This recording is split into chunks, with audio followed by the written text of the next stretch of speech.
আল্লাহ কাউকে হতাশ করে না, কিন্তু বাকি জায়গায় সবগুলোতে আপনি হতাশ হবেন। যেটাকে কত মা বা পিতামাতাকে দেখেছি সন্তানের জন্য কাকুতি মিনতি করেছে, অনেক আদর যত্ন করে বড় করেছে, যত অন্যায় হয়েছে সব 7 খুন মাপ এইভাবে বড় করেছে সন্তানকে। আর ওই সন্তান বড় হওয়ার পরে এসে বলে যে এরকম সন্তান আমার না থাকলেই ভালো হতো। ওয়ালা তাকরাবুল ফাওয়াহিশ মা যাহারা মিনহা ওয়া মা বাতান। প্রকাশ্যে অপ্রকাশ্যে অশ্লীল কাজগুলো, এই যে নাটক সিনেমা যারা করে প্রকাশ্যে করতেছে, এগুলো সবগুলোর পরিণতি কী হবে? আল্লাহর হারাম কাজে লিপ্ত হওয়ার কারণে জাহান্নাম। জেনাকারিনী এবং জেনাকারী নারী পুরুষ বিবাহিত, নারী এবং পুরুষ বিবাহিত, এদের ক্ষেত্রে এত কঠোর শাস্তি কেন দিয়েছে? কারণ তোর তো যে চাহিদা সেটা পূরণ করার ব্যবস্থা আছে, তুই তারপরে আকামের দিকে গেলি কেন? কারণ এইটা সমাজটাকে কতভাবে নষ্ট করে দেয়, পারিবারিক বন্ধনগুলো নষ্ট করে দিচ্ছে। একটা পরিবারের বন্ধন নষ্ট হওয়া মানে হচ্ছে সমাজ নষ্ট হয়ে যাওয়া, আরও হাজারো আত্মীয় স্বজনের সম্পর্ক নষ্ট হয়ে যাওয়া। কারণ এটা এত বড় ফিতনা, যেই ফিতনা হত্যার মাধ্যমেও হয় না। আল্লাহু আকবার, আল্লাহু আকবার। মাতিন ওয়া হুয়া যিকরুল হাকীম ওয়া হুয়া সিরাতুল মুস্তাকিম ওয়া হুয়া তানযীলুম মির রাব্বিল আলামিন। আশহাদু আল লা ইলাহা ইল্লাল্লাহ ওয়াহদাহু লা শারীকা লাহুল মুলকুল আল্লাম ওয়া আশহাদু আন্না মুহাম্মাদান আবদুহু ওয়া রাসূলুহু ওয়া আলা আলিহি ওয়া সাহবিহিল কিরাম। আম্মা বাদ। শুরুতে আল্লাহর শুকরিয়া আদায় করি। আলহামদুলিল্লাহ, আল্লাহ রাব্বুল আলামিন ধারাবাহিকভাবে প্রতি শুক্রবারের ন্যায় আজকেও আল্লাহর কোরআনের সাথে কিছু সময় অতিবাহিত করার মতো মন মানসিকতা দিয়ে আমাদেরকে বসিয়েছেন, এই জন্য আল্লাহ শুকরিয়া আদায় করে আলহামদুলিল্লাহ। রাসূলুল্লাহ সাল্লাল্লাহু আলাইহি ওয়াসাল্লামের প্রতি দুরূদ ও সালাম পড়ি, বলি সাল্লাল্লাহু আলাইহি ওয়াসাল্লাম। আমাদের ধারাবাহিক আয়োজন, আমরা ধারাবাহিকভাবে সূরা আনআমের উপর আলোচনা করে আসতেছি। গত সপ্তাহে আমরা সূরা আনআমের 140 থেকে 147 নম্বর আয়াত পর্যন্ত আলোচনা করেছি। তো যে আলোচনার মধ্যে শিরকের ব্যাপারে, কুসংস্কারের ব্যাপারে অনেকগুলো বিষয় এসেছে। শিরক শুধু নামাজ রোজার ক্ষেত্রে নয়, ইবাদতের মধ্যে নয়, দোয়ার মধ্যে নয়, প্রার্থনার মধ্যে নয়, জিকিরের মধ্যে নয়, বরং আমাদের খাওয়া দাওয়ার মধ্যেও শিরক হয়, আমাদের লেনদেনের মধ্যেও শিরক হয়, আমাদের সামাজিক রীতিনীতির মধ্যেও শিরক হয়। এই বিষয়গুলো আমরা আলোচনা করেছি। যদি এই সমস্ত বিষয়গুলো আল্লাহর বিধানের, আল্লাহর দেওয়া নিয়মের বিপরীত হয়, তাহলে সেটা আলটিমেটলি শিরকের অন্তর্ভুক্ত হয়ে যায়। মূলত এই জিনিসটাই গত সপ্তাহে আলোচনা করা হয়েছে। তো সেই ভিত্তিতে জাহিলি যুগের কিছু শিরক আল্লাহ তাআলা উল্লেখ করেছেন। সেগুলোর মধ্যে ছিল যেমন খাওয়া দাওয়া, দেবদেবীর নামে খাবারকে উৎসর্গ করা, বিভিন্ন রকমের খাবার, উৎপাদিত ফসল দেবদেবীর নামে উৎসর্গ করা, লালন পালন করা গবাদি পশু দেবদেবীর নামে উৎসর্গ করা। এরপরে সামাজিক বিভিন্ন নিয়ম, এটা করা যাবে না, ওটা করা যাবে, এই করা যাবে না, সে করা যাবে না, এগুলো সমাজের মানুষের চাহিদার ভিত্তিতে অথবা পুরোহিতদের নির্দেশনার ভিত্তিতে অথবা কোনো নেতা বা লিডারের ঠিক করে দেওয়ার ভিত্তিতে যখন এই সিস্টেমগুলো সমাজের মধ্যে প্রচলিত হয়, তখন এটা শিরকের জায়গা দখল করে। এই বিষয়গুলোই মূলত আমরা গত সপ্তাহে আলোচনা করেছি। তো তার ধারাবাহিকতায় আজকে আল্লাহ তাআলা যে বিষয় নিয়ে এসেছেন, একটা সমাজ যখন নষ্ট হয়ে যায়, শিরকের বেড়াজালে যখন আবদ্ধ হয়ে যায়, তখন সে কিছু ঠুনকো যুক্তি দাঁড় করায়। এগুলো করার পিছনে কিছু ঠুনকো বিষয় ব্যাখ্যা দাঁড় করায় যে আমাদের এই শিরক করার যুক্তিকতা হচ্ছে এই। তা আল্লাহ তাআলা আজকে সেই রকম কিছু বিষয় এখানে নিয়ে এসেছেন। মক্কার মুশরিকরা কী রকম যুক্তিগুলো দেখিয়েছে এবং অতীতের মুশরিকেরাও আল্লাহর সাথে শিরিক করার ক্ষেত্রে কীরকম যুক্তিগুলো দেখিয়েছে। সূরা আনআমের 148 নম্বর আয়াতে এসে আল্লাহ তাআলা আমাদেরকে জানাচ্ছেন যে سيقول الذين أشركوا لو شاء الله ما أشركنا ولا آباؤنا ولا حرمنا من شيء كذلك كذب الذين من قبلهم حتى ذاقوا بأسنا قل هل عندكم من علم فتخرجوه لنا إن تتبعون إلا الظن وإن أنتم إلا تخرصون إني تلين تدين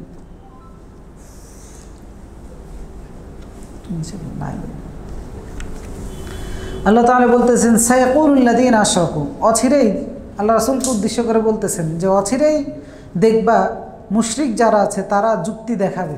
কি? তারা বলবে লাউশা আল্লাহু মা আশরাকনা, আমরা যে শিরক বা অংশীদার আল্লাহর সাথে করতেছি, আল্লাহ যদি না চাইতেন তাহলে আমরা এটা করতাম না। তারা কিভাবে করেছে গত সপ্তাহে আমরা আলোচনা করেছি। এখন এইগুলো করার যুক্তি কি? তারা বলতেছে, আল্লাহ তারা বলতেছেন তারা যুক্তি দেখাবে, তারা বলবে আল্লাহ যদি না চাইতেন তাহলে এই শিরক আমরা করতাম না। ওয়ালা আবাউনা ওয়ালা হাররামনা মিন শাই, আমরাও করতাম না, আমাদের পূর্বপুরুষরাও করতো না। ওয়ালা হাররামনা মিন শাই, এবং আমরা যেগুলো হারাম ঘোষণা করেছি এটা হারাম ঘোষণাও আমরা করতাম না। যুক্তি কি?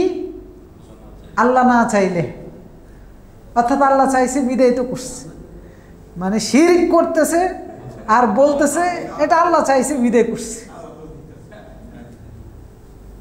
গুমরাহির পথে আছে, কুফরির পথে আছে, আর দলিল দেখাচ্ছে যে আল্লাহর ইচ্ছায় আছে। এরপর আল্লাহ তাআলা বলতেছেন কাযালিকা কাযযাবাল্লাযীনা মিন ক্বাবলিহিম, এটা নতুন রীতিনীতি নয়, এর পূর্বে একই ইতিহাস ঘটেছে। কতদিন পর্যন্ত এই নীতি ছিল? হাত্তা যাকু বাসানা, যতক্ষণ পর্যন্ত তারা আমার শাস্তি ভোগ না করছে ততক্ষণ পর্যন্ত।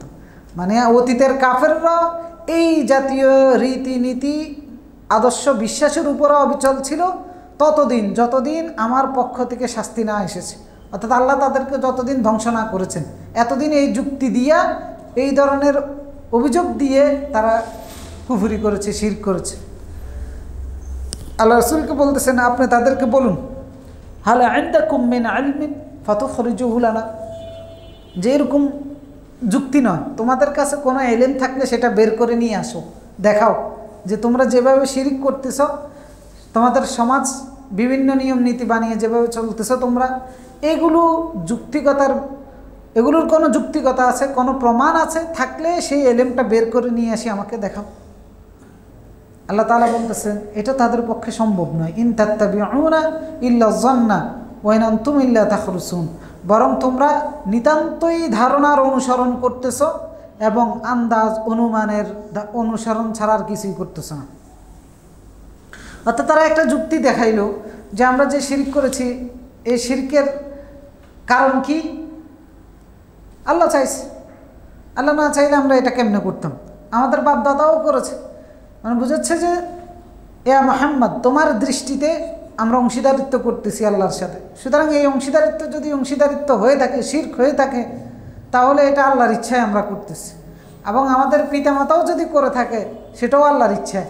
আর আমরা নিজেরা, তুমি বলতেছো নিজেরা অনেক কিছু হারাম বানিয়েছি, হালাল বানিয়েছি, সেটাও কার ইচ্ছে? আল্লাহর ইচ্ছে। তা আল্লাহ তাআলা বলতেছেন মুহাম্মদ সাল্লাল্লাহু আলাইহি ওয়াসাল্লামকে সান্ত্বনা দিচ্ছেন যে কাফেরদের এরকম নীতি এটা অতীতেও ছিল। হাত্তা যাকু বাসানা, আমার শাস্তি না পাওয়া পর্যন্ত, অর্থাৎ আমি তাদেরকে ধ্বংস না করে দেওয়া পর্যন্ত এইরকম নীতির উপরে, এরকম আদর্শের উপরে তারা অবিচল ছিল।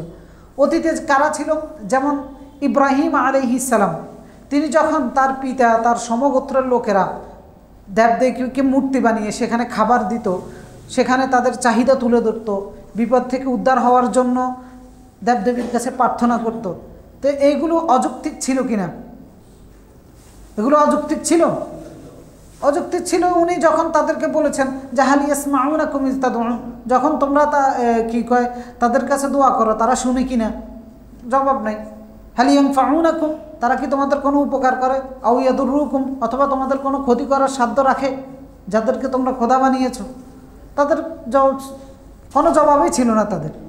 তো তার মানে এগুলোর কাছে মুক্তি চাওয়া, এগুলোর ইবাদত করা অযৌক্তিক ছিল। কিন্তু এই প্রশ্নগুলো যখন ইব্রাহিম আলাইহিস সালাম তাদের কাছে ছুড়ে দিয়েছিলেন তখন তারা এই জবাবটা দিয়েছিল, অতীতের কাফেররা, অর্থাৎ ইব্রাহিম আলাইহিস সালামের জামানায়। সূরা শুআরার মধ্যে আল্লাহ তাআলা উল্লেখ করেছেন যে ইয ক্বালা লিআবিহি ওয়া কওমিহি মা হাযিহি আত-তামাসিলুল্লাতী আনতুম লাহা আকিফুন। ইব্রাহিম আলাইহিস সালাম তার পিতাকে, তার কওমকে বলল যে হে আমার পিতা, হে আমার জাতি, মা হাযিহি আত-তামাসিল, এগুলো কিসের ভাস্কর্য, এগুলো কিসের সাদৃশ্যতা, আনতুম লাহা আকিফুন, যেগুলোর কাছে তোমরা আরাধনা করতেছো, যেগুলোর কাছে তোমরা প্রার্থনা করতেছো। ক্বালু ওয়াজাদনা আবানা লাহা আবিদিন, তখন তারা জবাব দিল, আমাদের পূর্বপুরুষ, আমাদের পিতামহদেরকে পেয়েছি এইভাবে এদের দাসত্ব করেছে। ইব্রাহিম আলাইহিস সালাম তখন বলল, ক্বালা লাকাদ কুনতুম আনতুম ওয়া আবাউকুম ফি যালালিম মুবিন। ইব্রাহিম আলাইহিস সালাম বলল, অবশ্যই তোমরা এবং তোমাদের পূর্বপুরুষরা সুস্পষ্ট গোমরাহির মধ্যে ছিল। তখন তারা ইব্রাহিম আলাইহিস সালামকে জবাব দিল ঠাট্টা করে, জাদি আজিতানা বিল হক, তুমি হক নিয়ে এসেছো, আম আনতা মিনাল লাঈবিন, অথবা তুমি কি আমাদের সাথে তামাশা করতেছো? মানে এটা ঠাট্টা করে, তুচ্ছ করে ইব্রাহিম আলাইহিস সালামকে জবাব দিল। ইব্রাহিম আলাইহিস সালাম বলল, বাল রব্বুকুম রব্বুস সামাওয়াতি ওয়াল আরদ আল্লাযী ফাতারাহুন্না, বরং আমি যা নিয়ে এসেছি এটা কার পক্ষ থেকে? যিনি আসমান বানিয়েছেন, জমিন বানিয়েছেন, তোমাদের রব তার পক্ষ থেকে নিয়ে এসেছে। ওয়া আনা আলা যালিকুম মিনাশ শাহিদিন, আমি সেটার সাক্ষী, তোমরা কেউ অস্বীকার করলো কিছু যায় আসে। তার পরবর্তীতে এই যুক্তি আল্লাহর সাথে অংশীদারিত্ব করার জন্য এই যুক্তি অতীতের কাফেররা দিয়েছে, একই সিলসিলা হিসেবে কুরাইশরাও দিয়েছে। কুরাইশদেরকে যখন রাসূল সাল্লাল্লাহু আলাইহি ওয়াসাল্লাম ডাক দিয়েছেন যে আল্লাহ যা নাজিল করেছে, আল্লাহর পক্ষ থেকে যে বিধান দেওয়া হয়েছে, তোমাদের সামাজিক এই ধরনের কুসংস্কারগুলো ছেড়ে দিয়ে আল্লাহর বিধানের কাছে আসো, সম্ভবত সূরা বাকারার মধ্যে, যে ওয়াইদা কিলা লাহুম তাআলাউ ইলা মা আনজালাল্লাহ ওয়া ইলা রাসূল, যখন তাদেরকে বলা হলো যে আল্লাহ যা নাজিল করেছেন তোমরা সেটার দিকে আসো এবং রাসূলের দিকে আসো, তখন তারাও জবাব দিয়েছিল, হাসবুনা মা ওয়াজাদনা আলাইহা আবানা, আমরা আমাদের পিতা পূর্বপুরুষদের যে আদর্শ, যে নিয়ম নীতি পেয়েছি সেটাই আমাদের জন্য যথেষ্ট। মুহাম্মদ সাল্লাল্লাহু আলাইহি ওয়াসাল্লাম যেদিকে ডাকতেছে সেদিকে আমাদের আশা লাগবে না। হাসবুনা মা ওয়াজাদনা আলাইহা আবানা। আল্লাহ তাআলা বলছেন, আওয়ালাউ কানা আবাহুম লা ইয়ালামুনা শাইআ, যদিও তাদের পূর্বপুরুষরা কিছুই জানতো না, ওয়ালা ইয়াহতাদুন, তাদের পূর্বপুরুষরা হেদায়েতের উপরেও ছিল না, যদিও তাদের পূর্বপুরুষদের কোনো জ্ঞান ছিল না এবং তারা হেদায়েতের উপরেও ছিল না, তারপরেও তারা বলে যে না, পূর্বপুরুষটাই আমাদের জন্য যথেষ্ট। তো এইরকম নীতি বিশ্বাস আমাদের মধ্যে আছে। এই কোরআন আমাদেরকে গাইডলাইন দিচ্ছে, মানুষের অবস্থা বর্ণনা করতেছে, আমাদেরকে পথ দেখিয়ে দিচ্ছে। এইরকম ঘোরামি আমাদের মধ্যে আছে কি না? আমাদের মধ্যেও আছে। আমাদের মধ্যেও অসংখ্য মানুষ এই ধরনের অজুহাত দিয়ে আল্লাহর বিধান লঙ্ঘন করে, এই ধরনের অজুহাত দিয়ে শরীয়তের দাওয়াত, শরীয়তের নির্দেশনাকে অমান্য করে, যে আমার পূর্বপুরুষরা করেছে। এটা আমাদের বিশেষ করে চেতনার ব্যবসা যারা করে এরা এই জাতীয় কথাবার্তা বেশি বলে, যে এটা আমাদের শতপুরুষের ঐতিহ্য, এটা আমাদের বাপদাদার ঐতিহ্য, আমাদের পূর্বপুরুষদের ঐতিহ্য, অথবা আমাদের জাতিগত ঐতিহ্য, আমাদের সমাজের সংস্কৃতি, বাঙালি জাতের সংস্কৃতি, এ জাতির কৃষ্টি কালচার, এই ধরনের অজুহাত দিয়ে নানান রকমের শিরক আমাদের সমাজেও করা হয়, নানান রকমের রীতিনীতি পালন করা হয়, যেটার সাথে ইসলামের আল্লাহর বিধানের কোনো দূরতম সম্পর্কও নাই। করা হয় না? ওই যে পয়লা বৈশাখের দিন বলা হয় এটা বাঙালি জাতির সংস্কৃতি, অথচ এটা কি? শিরক। এরপরে সামাজিক কৃষ্টি কালচার গত সপ্তাহে আমরা অনেকগুলো উল্লেখ করেছি, অনেক ধরনের আনুষ্ঠানিকতা আছে, বিয়ের ক্ষেত্রে, মৃত্যুর ক্ষেত্রে, আরও অন্যান্য সন্তান নতুন ভূমিষ্ঠ হলে, এরপরে ফসল আসলে, এরপরে আবার কি কয় প্রথম গাছের মধ্যে ফল ধরলে, অথবা প্রথম কি কয় শস্য ক্ষেতের মধ্যে শস্য আসলে, এই যে রীতিনীতিগুলো করা হয় এগুলো কি আল্লাহ দিয়েছেন? কি অজুহাত দিয়ে দেওয়া হয়? সমাজের অজুহাত দেওয়া হয়, পূর্বপুরুষদের কালচারের অজুহাত দিয়ে দেওয়া হয়। তো একই সিস্টেমে, একই রেওয়াজে শিরক এবং কুফরিগুলো অতীতে হয়েছে। তো আল্লাহ তাআলা বলতেছেন যারা এগুলো করেছে তারা পরিবর্তন হয় নাই। কতদিন পরিবর্তন হয় নাই? হাত্তা যাকু বাসানা, আল্লাহ যতদিন তাদেরকে শাস্তি দিয়ে না ধরছেন, মানে আল্লাহ যতদিন তাদেরকে ধ্বংস না করে দিছেন, এতদিন এরা এগুলো ছাড়ে নাই। তো পক্ষান্তরে একজন মুসলিম সে তো এই যে সিস্টেমগুলো যেগুলো ঐতিহ্যের দোহাই দিয়ে করা হয়, সংস্কৃতির দোহাই দিয়ে করা হয়, পূর্বপুরুষের দোহাই দিয়ে করা হয়, চেতনার নাম দিয়ে করা হয়, এইগুলো কি কোনো জ্ঞানের উপরে প্রতিষ্ঠিত? এগুলো নিতান্তই আন্দাজ, অনুমান, ধারণার উপরে প্রতিষ্ঠিত। এগুলো কোনো জ্ঞানের উপরে নয়। এমন কেউ কি দেখাতে পারবে যে পূর্বপুরুষদের এটা করছে, এই যে হচ্ছে দালিলিক প্রমাণ? দেখাতে পারবে? দেখাতে পারবে না। আল্লাহ তাআলা ইন তাত্তাবিউনা ইল্লা যান্না, তোমরা নিতান্তই ধারণার অনুসারী। ওয়া ইন হুম ইল্লা ইয়াখরুসুন, আন্দাজ এবং অনুমান ছাড়া আর কিছুই না। আর পক্ষান্তরে একজন মুসলিম সে পরিচালিত হবে অকাট্য দলিল প্রমাণের উপর ভিত্তি করে, আন্দাজের উপরে নয়, অনুমানের উপরে নয়। যার কারণে আল্লাহ তাআলা তার রাসূলকে বললেন যে কুল ইন্নী আলা বাইয়িনাতিম মির রাব্বি, বরং আমি আছি আমার রবের পক্ষ থেকে যে প্রমাণ এসেছে, যে বাইয়িনাত এসেছে, সে বাইয়িনাতের উপরে। আমি আমার আন্দাজের উপরে নয়, আমি আমার অনুমানের উপরে নয়, বরং আমি আমার রবের পক্ষ থেকে যে গাইডলাইন এসেছে সে গাইডলাইনের উপরে চলতেছে। হাদা কুল হাদা সিরাতি, এটাই আমার রাস্তা। আনা ওয়া মান ইত্তাবা'আনি, এবং যারা আমাকে অনুসরণ করবে। তো ইসলামের পথ আন্দাজ অনুমানের উপরে নয়। এটা কার পক্ষ থেকে এসেছে? আল্লাহর পক্ষ থেকে এসেছে। সুতরাং আন্দাজ অনুমানের উপরে চলা যাবে না। এখন আমাদের সমাজেও যারা আছে এরাও দেখা যায় যে এই সংশোধন হয় না, এই পরিবর্তনগুলো তাদের কাছে হয় না তুলে ধরলেও। তো এই পরিবর্তন না হইলে আল্লাহ কি এদেরকে ছেড়ে দিবেন? ছেড়ে দিবেন না। হয়তো বলতে পারেন যে তাহলে আল্লাহ এখন শাস্তি দিচ্ছে না কেন তাদেরকে? অতীতে তো দিয়েছে, আল্লাহ বলতেছে, এখন দিচ্ছে না কেন? অতীতেও আল্লাহ দিয়েছে, তবে আল্লাহ যখন চেয়েছেন তখন দিয়েছেন। কারণ প্রত্যেকের জন্য আল্লাহ একটা নির্ধারিত সময় রেখেছেন। ওয়ালাউলা আজালুম মুসাম্মা লাজাআহুমুল আযাব, আল্লাহ তাআলা বলেছেন যদি ওই নির্ধারিত সময় না নির্ধারণ করা হতো তাহলে তাৎক্ষণিক শাস্তি তাদের উপরে এসে পড়ত। ওয়ালাউলা আজালুম মুসাম্মা লাজাআহুমুল আযাব, যত অপকর্মকারী আছে, যদি আল্লাহ সময় নির্ধারণ না করতেন, যে যখন অপকর্ম করে তখন আল্লাহ তাকে শাস্তির স্বাদ দিয়ে দিতেন। কিন্তু একটা সময় নির্ধারণ করে রেখেছে আল্লাহ তাআলা। এটা একটা কারণ শাস্তি তাৎক্ষণিক না দেওয়ার। আরেকটা কারণ আল্লাহ তাআলা সূরা আলে ইমরানের মধ্যে উল্লেখ করেছেন যে ওয়ালা ইয়াহসাবান্নাল্লাযীনা কাফারু আন্নামা নুমলি লাহুম, যে কাফেরদেরকে আমি অবকাশ দিয়েছি এটার কারণে তোমরা মনে করিও না যে আমি তাদেরকে ছেড়ে দিয়েছি। ইন্নামা নুমলি লাহুম লিয়াজদাদু ইসমা, বরং তাদের পাপের বোঝাটা ভারী হওয়ার জন্য ছাড় দিয়েছি। ওয়ালাহুম আযাবুম মুহিন, কিন্তু জেনে রাখুন যন্ত্রণাদায়ক লাঞ্ছনাকর শাস্তি রয়েছে। সুতরাং শিরক এবং কুফরির ক্ষেত্রে আপনি নিরাপদ হবেন তখন যখন প্রতিনিয়ত নিজকে সংশোধন করবেন। যদি জিদ ধরে পূর্বপুরুষের কৃষ্টি কালচার বলে, বাপদাদার ঐতিহ্য বলে শিরকেরকে আঁকড়ে ধরে থাকেন, তাহলে আল্লাহর শাস্তি যে কোনো সময় আসবে।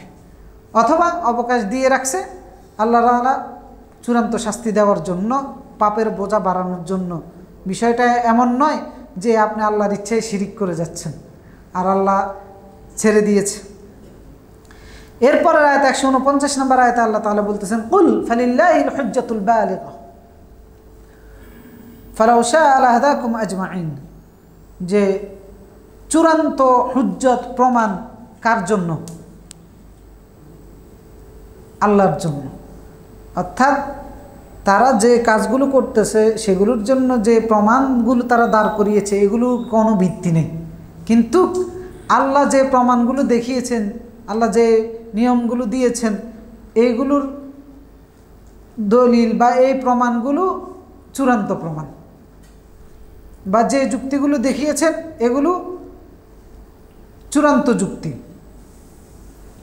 এখানে ফালাউ শাআ লাহাদাকুম আজমাইন, পরে বলতেন যদি আল্লাহ চাইতেন অবশ্যই তোমাদেরকেও সকলকে হেদায়েত দিতেন।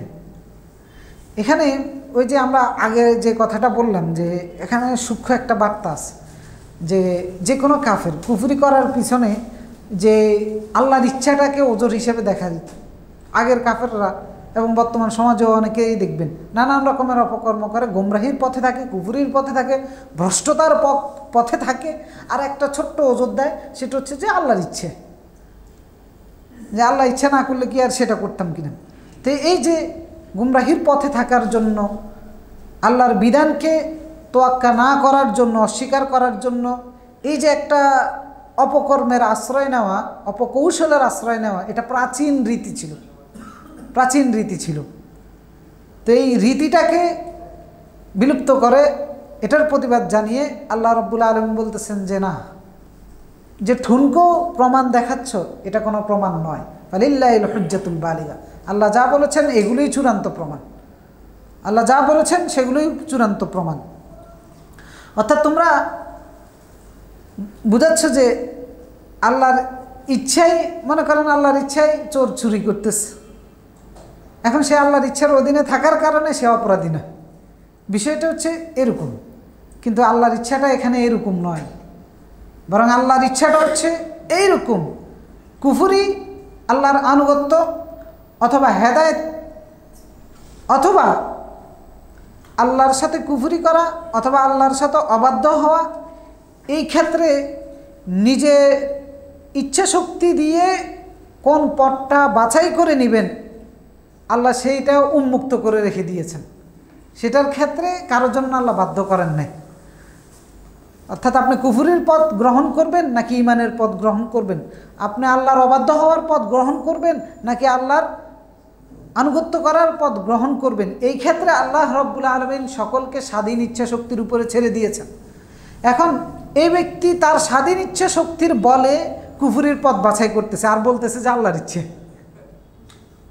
মানে আল্লাহ স্বাধীনভাবে ছেড়ে দিয়েছে। আল্লাহ তো আপনাকে কুফরির পথ আর ঈমানের পথ বাছাই করার ক্ষেত্রে পরাধীন করে নাই, আল্লাহ চাইলে তো পরাধীন করে দিতে পারতেন, তো তখন তো আপনি ফেরেশতার মতো বাধ্য হয়ে হেদায়েতের পথে পরিচালিত হতেন। কিন্তু আল্লাহ তো আপনাকে ফেরেশতা বানায় নাই, মানুষ বানিয়েছে, স্বাধীন ইচ্ছার উপরে ছেড়ে দিয়েছে। আর তুমি সেই কৌশলটা কোন জায়গায় নিচ্ছে দেখে, এই জন্য আল্লাহ বলে এটা অপকৌশল। বিষয়টা হচ্ছে এরকম যে মনে করেন আমি এখানে দাঁড়াইলাম, দুইটা দরজা, একজন ব্যক্তি আসলো, তাকে বললাম এই দরজাও খোলা এই দরজাও খোলা, তাকে বললাম যে তুমি এই দরজায় প্রবেশ করো, এই দরজায় প্রবেশ করলে এই সামনে যায় এই করবা, শেষে তোমার জন্য এই পুরস্কার। আরেকজন আসলো, তাকেও বললাম এই দুইটা দরজা আছে, এই দরজায় প্রবেশ করলে এই পুরস্কার, এই দরজায় প্রবেশ করলে এই তিরস্কার। এখন আমি তাকে তার ইচ্ছে ছেড়ে দিয়েছি কিনা, ছেড়ে দিয়েছি। এখন সে নিজে ঠিক করতেছে এই দরজায় প্রবেশ করবে নাকি এই দরজায় প্রবেশ করবে। আবার এই দিক দিয়ে পরে বলতেছে কি আমি চাইলে সে শিরিক করতো না। হ্যাঁ, আল্লাহ বলেছেন চাইলে করতো না, কখন? যদি আল্লাহ শিরকের দরজাটার মধ্যে তালা লাগাই রাখতেন। এখন আল্লাহ তো তালা লাগান নাই, আল্লাহ চাইলে তালা লাগাইতে পারতেন কিনা, পারতেন। এখন তালা লাগাইলে তখন তুমি তোমার স্বাধীন ইচ্ছা শক্তি ব্যবহার করতে পারতে না। এখন সে তার স্বাধীন ইচ্ছা শক্তি দিয়ে শিরকের দরজায় প্রবেশ করতেছে আর বলতেছে যে আল্লাহর ইচ্ছে করতেছে। এখন তুই ওই দরজায় প্রবেশ করলি না কেন, এ দরজায় কেন ঢুকলি? ওই দরজাও তো ওপেন ছিল, এ দরজায় ঢুকছে নিজের ইচ্ছা আর বলতেছে যে আল্লাহ এখানে তার ইচ্ছা বলতে যেটা বুঝিয়েছেন সেটা হচ্ছে যে এই তালা লাগানোর মতো। আল্লাহ চাইলে এই দরজাটা লক করে রাখতে পারতেন, ওই দরজাটা ওপেন করে রেখে দিতে পারতেন, কিন্তু আল্লাহ তাআলা ওইটা করলে এই ব্যক্তির স্বাধীন ইচ্ছা শক্তি ব্যবহার হতো না, প্রয়োগ করার সুযোগ ছিল না। হ্যাঁ, তো এখন ফেরেশতাদেরকে আল্লাহ এই স্বাধীনতা দেন নাই। ফেরেশতাদের জন্য দুই দরজার একটা দরজা শুধু ওপেন, যার কারণে ফেরেশতাদের আমলের কোনো বিনিময় আল্লাহর কাছে নাই। আর আপনার আর আমার প্রতিটা আমলের বিনিময় আছে, কারণ আমার জন্য দুইটা দরজা ছিল, আমি আল্লাহ যে দরজা পছন্দ করে সেই দরজায় হাঁটছি। জি, সেগুলো তো আছে। অতএব তুমি নিজের ইচ্ছাই ভুল পথ নির্বাচন করতেছ আর বলতেছ যে লাউশা আল্লাহ মাশাকু, আল্লাহ না চাইলে আমি করতাম না। ভুল পথে থাকার জন্য ভুল জ্ঞান ধারণ করেছ, আবার বলতেছো যে লাউশা আল্লাহ মাশাক, না আল্লাহ না চাইলে করতাম না। ভুল যুক্তির ভুল প্রমাণের সাহায্য নিচ্ছ, আবার বলতেছে যে লাউ শা আল্লাহু মা শা। আল্লাহ তাআলা বলতেছেন এগুলো কোনো প্রমাণ নয়, বরং প্রমাণ হচ্ছে আল্লাহ যেটা দিয়েছেন ফালিল্লাহিল হুজ্জাতুল বালিগা। আল্লাহ যেগুলো প্রমাণ দিয়েছেন, যেগুলো বলেছেন সেগুলোই চূড়ান্ত, সেগুলোই সঠিক প্রমাণ। ওয়ালাউ শা লাহাদাকুম আজমাইন। কারণ অনেক মানুষ আছে এদেরকে নাসিহা করলে বা এদেরকে শাস্তির ভয় দেখালে যে আমারটা আল্লাহ দেখবে, আমার বোঝাপড়া আল্লাহর সাথে হবে, যে চাপ সৃষ্টি করলে আপনি চাপ দেওয়ার কে, অমুক চাপ দেওয়ার কে, টকশোর মধ্যে গেলে দেখবেন এই জাতীয় কথাবার্তা বলে।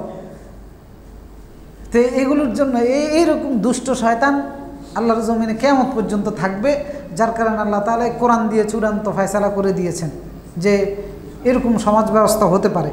150 নম্বর আয়াত পরের আয়াতে এসে আল্লাহ তাআলা এই সমস্ত মুশরিকদেরকে ডাক দিয়ে বলতেছেন, قل هلم شهداءكم الذين يشهدون أن الله حرم هذا فإن شهدوا فلا تشهد معهم ولا تتبع أهواء الذين كذبوا بآياتنا والذين لا يؤمنون بالآخرة وهم بربهم يعدلون قل هلم شهداءكم الذين يشهدون।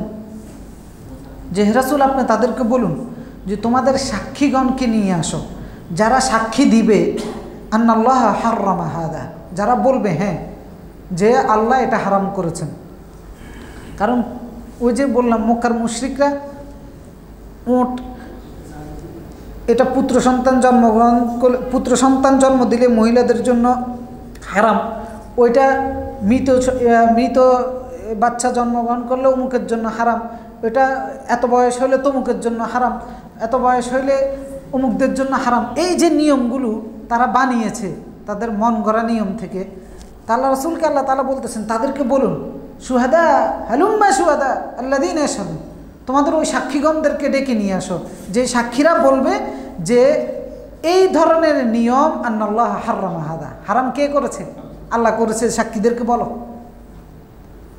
এখন কোনো সাক্ষী যদি এসে সাক্ষী দিয়ে দেয় তাহলেও কি সঠিক হয়ে যাবে? আল্লাহ রাসূলকে বলতেছেন ফাইন শাহিদু, যদি সাক্ষীরা এসে সাক্ষীও দেয় ফালা তাশহাদ মাআহুম, তারপরেও আপনি মানিয়েন না। কারণ এগুলো মিথ্যা সাক্ষী তারা দিতেও পারে, মিথ্যাকে মিথ্যুকরাই এসে সত্য প্রমাণ করার সুযোগ নেই। একটা মিথ্যাকে 1000 বার বললেও সেটা সত্য হয়ে যাবে না। পুরো তামাম দুনিয়ার মানুষও যদি মিথ্যাকে বলে না এটা ঠিক, তারপরেও কি মিথ্যা সঠিক হয়ে যাবে? সঠিক হয়ে যাবে। প্রথম চ্যালেঞ্জ দিয়েছিল সাক্ষী নিয়ে আসো, সাক্ষী তো নিয়ে আসা সম্ভব নয়, কারণ কেউ বলতে পারে না যে আল্লাহ ঠিক করেছেন এভাবে, যে সামাজিক কৃষ্টি কালচার হিসেবে। আল্লাহ তাআলা তার রাসূলকে হুঁশিয়ার করে দিচ্ছেন ফালা তাশহাদু মাআহুম ফাইন শাহিদু ফালা তাশহাদু মাআহুম, যদি সাক্ষীরা সাক্ষীও দেয় ফালা তাশহাদ মাআহুম, আপনি একাত্মতা পোষণ করবেন না, আপনি সাক্ষী দিবেন না, আপনি সেটা মানবেন না। ওয়ালা তাত্তাবি' আহওয়া আল্লাযীনা কাযযাবু বিআয়াতিনা, আপনি যারা আমার আয়াতকে অস্বীকার করে তাদের প্রবৃত্তির অনুসরণ করবেন না। বরং আল্লাহর আয়াতকে যারা মিথ্যা প্রতিপন্ন করে তাদের প্রবৃত্তির অনুসরণ করবেন না। কারণ আল্লাহর বিধানকে অস্বীকার করতেছে কোনো যুক্তির কারণে, কোনো প্রমাণের কারণে, অথবা কোনো ঐতিহাসিক দলিলের ভিত্তিতে, নিতান্তই নিজেদের প্রবৃত্তির ভিত্তিতে, নিজেদের ইচ্ছা শক্তির ভিত্তিতে, নিজেদের মন চাইছে একটা নিয়ম বানিয়েছে আর বলতেছে যে আল্লাহ ঠিক করে দিয়েছেন, আল্লাহরটাকে অস্বীকার করতেছে। তো রাসূলকে বলতেছেন যে ওয়ালা তাত্তাবি'ু আহওয়া আল্লাযীনা কাযযাবু বিআয়াতিনা, যারা আমার আয়াতকে মিথ্যা প্রতিপন্ন করে আপনি তাদের প্রবৃত্তির অনুসরণ করিয়েন না, অর্থাৎ তারা যেভাবে চায় আপনি সেভাবে চলিয়েন না। ওয়াল্লাযীনা লা ইউমিনুনা বিল আখিরাহ, তাদের আরেকটা গুণ আল্লাহ তাআলা উল্লেখ করতেছেন যে এদের আখিরাতের প্রতি ঈমান নেই, অর্থাৎ এরা পরকালকে বিশ্বাস করে না, যার কারণে তারা তাদের ইচ্ছা মতো চলে, পরকালকে মানে না। মৃত্যুর পরে আরেকটা জগৎ আছে, সেই জগতে বিশ্বাসী নয় বিদায় দুনিয়াতে নিজের যেমন ইচ্ছা তেমন চলে। কারণ কাফেরদের একটা বিশ্বাস ছিল এইটা যে ইন হিয়া ইল্লা হায়াতুনাদ দুনিয়া নামুতু ওয়া নাহইয়া, যে দুনিয়ার হায়াতে আমাদের শেষ, এখানে আমরা মরব আর আমরা এখানেই জীবিত। ওমা নাহনু বিমাবউসিন, যে আমাদেরকে পুনরায় উঠানো হবে না। যার কারণে তারা লাগামহীন ছিল। মানুষের লাগাম পরিয়ে দিতে পারে পরকালের বিশ্বাস। আমরা যে চেতনা করি, চেতনা হচ্ছে মুসলিমের পরকাল, একজন মুসলিমের চেতনা হচ্ছে পরকাল, আর কোনো চেতনা নাই। তার চেতনাটা সবসময় থাকবে পরকাল, যার কারণে সে একটা অদৃষ্ট লাগামের ভিতরে থাকবে। অদৃশ্য একটা শক্তি তার লাগাম টেনে ধরে রাখবে। তখন সে আর নিজের ইচ্ছা মতো চলবে না। যেদিকে যাওয়া হারাম সে ওই দিকে যাবে না, যেটা করা হারাম অদৃশ্য লাগামের কারণে সে সেটা করবে না। অদৃশ্য লাগামের কারণে সে যেটা বলা হারাম সেটাও বলবে না। এটা হচ্ছে মুসলিমের চেতনা, মানে অদৃশ্য একটা শক্তি তাকে কন্ট্রোল করতেছে। তো কাফেরদেরকে তারা তো ওই অদৃশ্য শক্তিকে বিশ্বাসই করে না, যার কারণে তারা ছিল লাগামহীন। এ কারণে তারা যেমন ইচ্ছা তেমনি চলতো।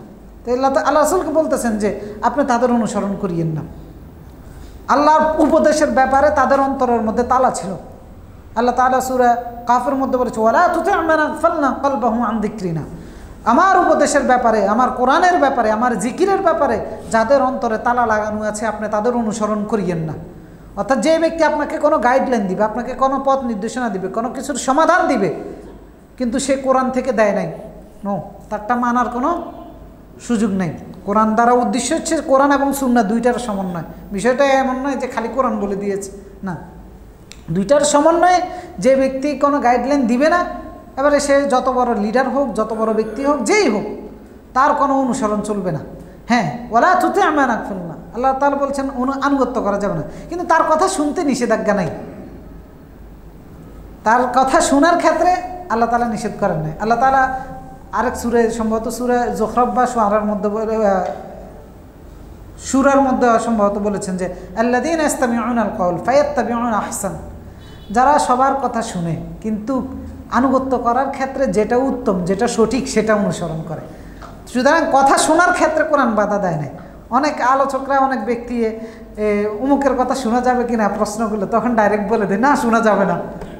এটা আসলে ঠিক নয়, কারণ এই আয়াতটা নাজিল হয়েছে সালমান ফারসি রাদিয়াল্লাহু তাআলা আনহু এবং আরও অন্যান্য সাহাবী যারা কুফরি থেকে দ্বীনের পথে ফিরত এসেছেন তাদের ব্যাপারে এই আয়াতটা নাজিল হয়েছে, যে তারা সবার কথা শুনছে কিন্তু সবার কথা তারা মানে নাই।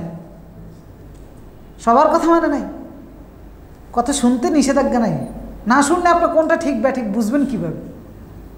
ও সবাই তো বলে আমি ঠিক, এখন কে যে ঠিক, এই জন্য শুনতে হবে আর মাপতে হবে কোরআন এবং সুন্নাহ দিয়ে।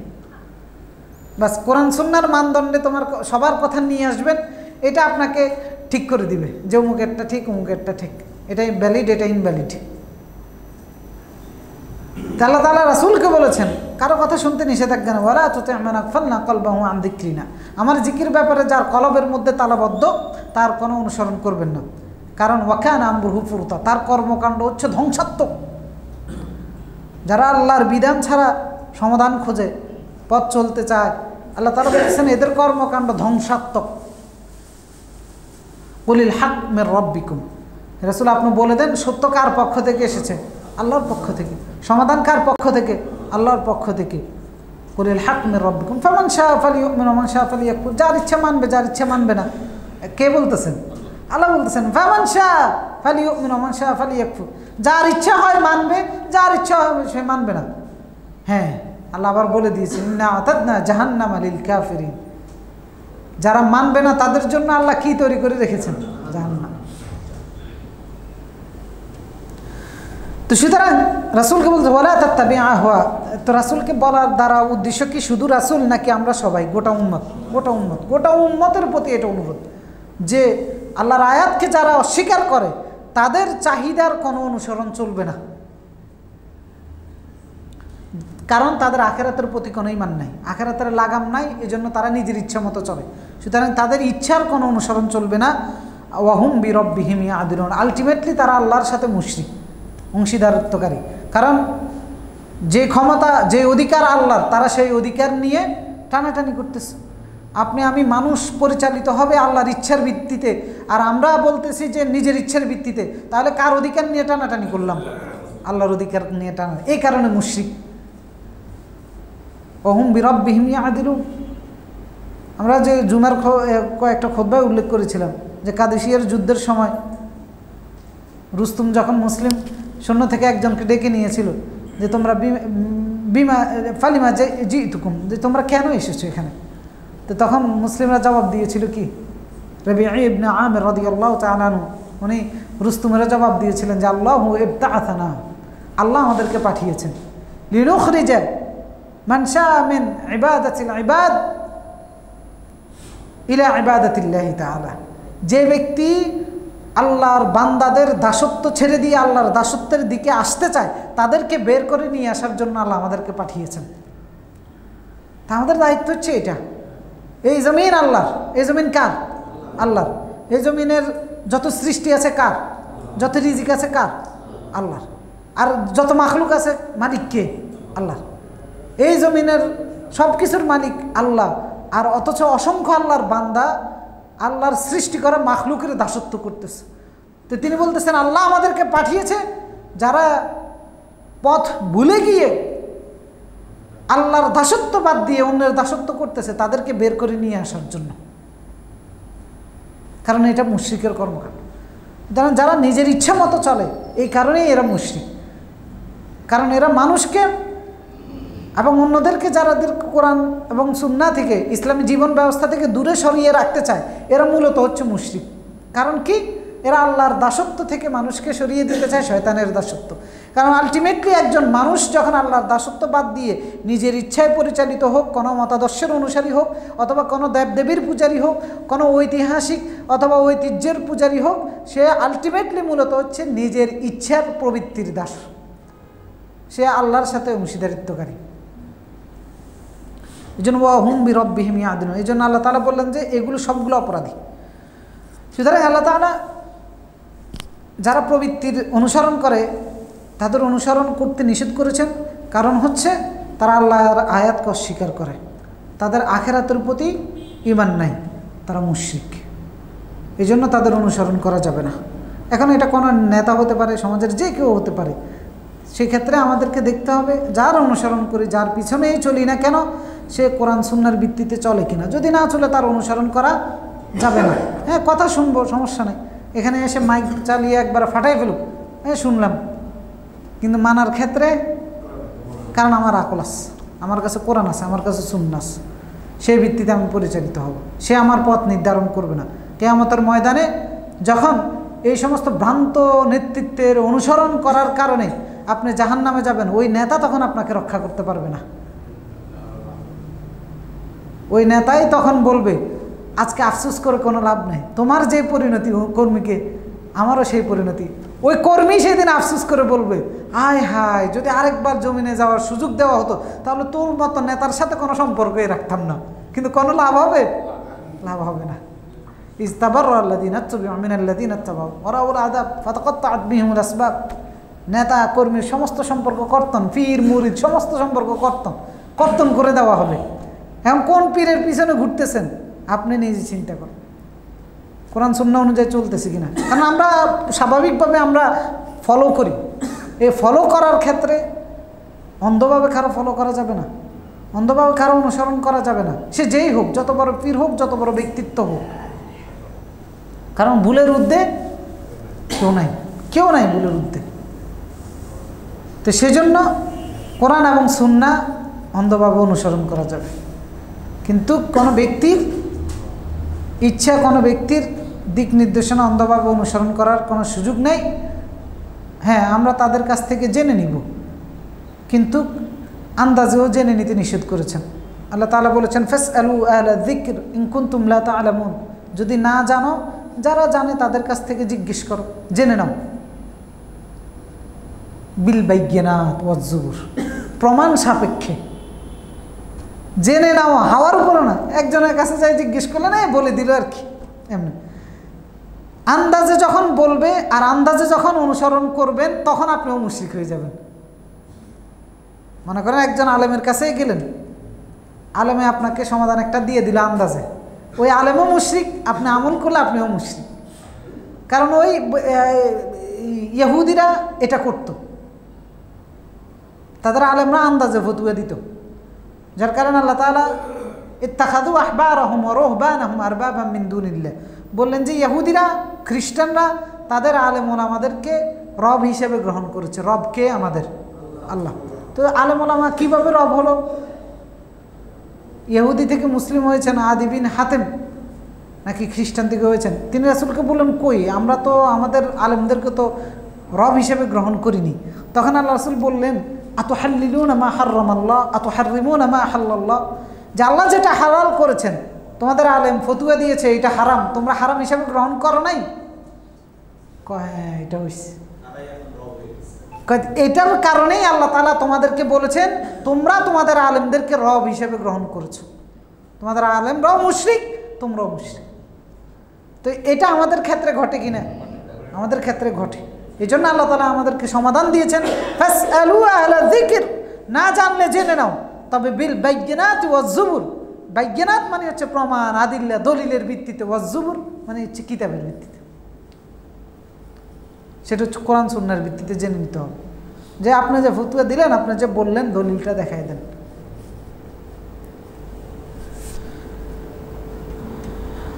সুতরাং কারো প্রবৃত্তির অনুসরণ করা যাবে না, কারো ইচ্ছা শক্তির অনুসরণ করা যাবে না।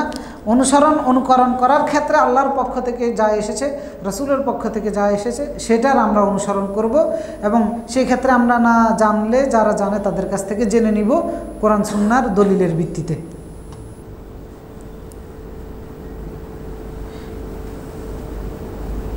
এরপরে আল্লাহ তাআলা তার রাসূলকে বলতেছেন যে তাদেরকে ডাক দেন, তাদেরকে ডেকে বলেন যে আসো, আমি তোমাদেরকে বলবো। তোমরা তো মন গড়া বলতেছ, এটা হারাম, এটা হালাল, এটা করব, এটা করব না। তার রাসূলকে বলতেছে আপনি তাদেরকে বললেন আসো, আমি তোমাদেরকে জানাবো যে কোনটা হালাল কোনটা হারাম।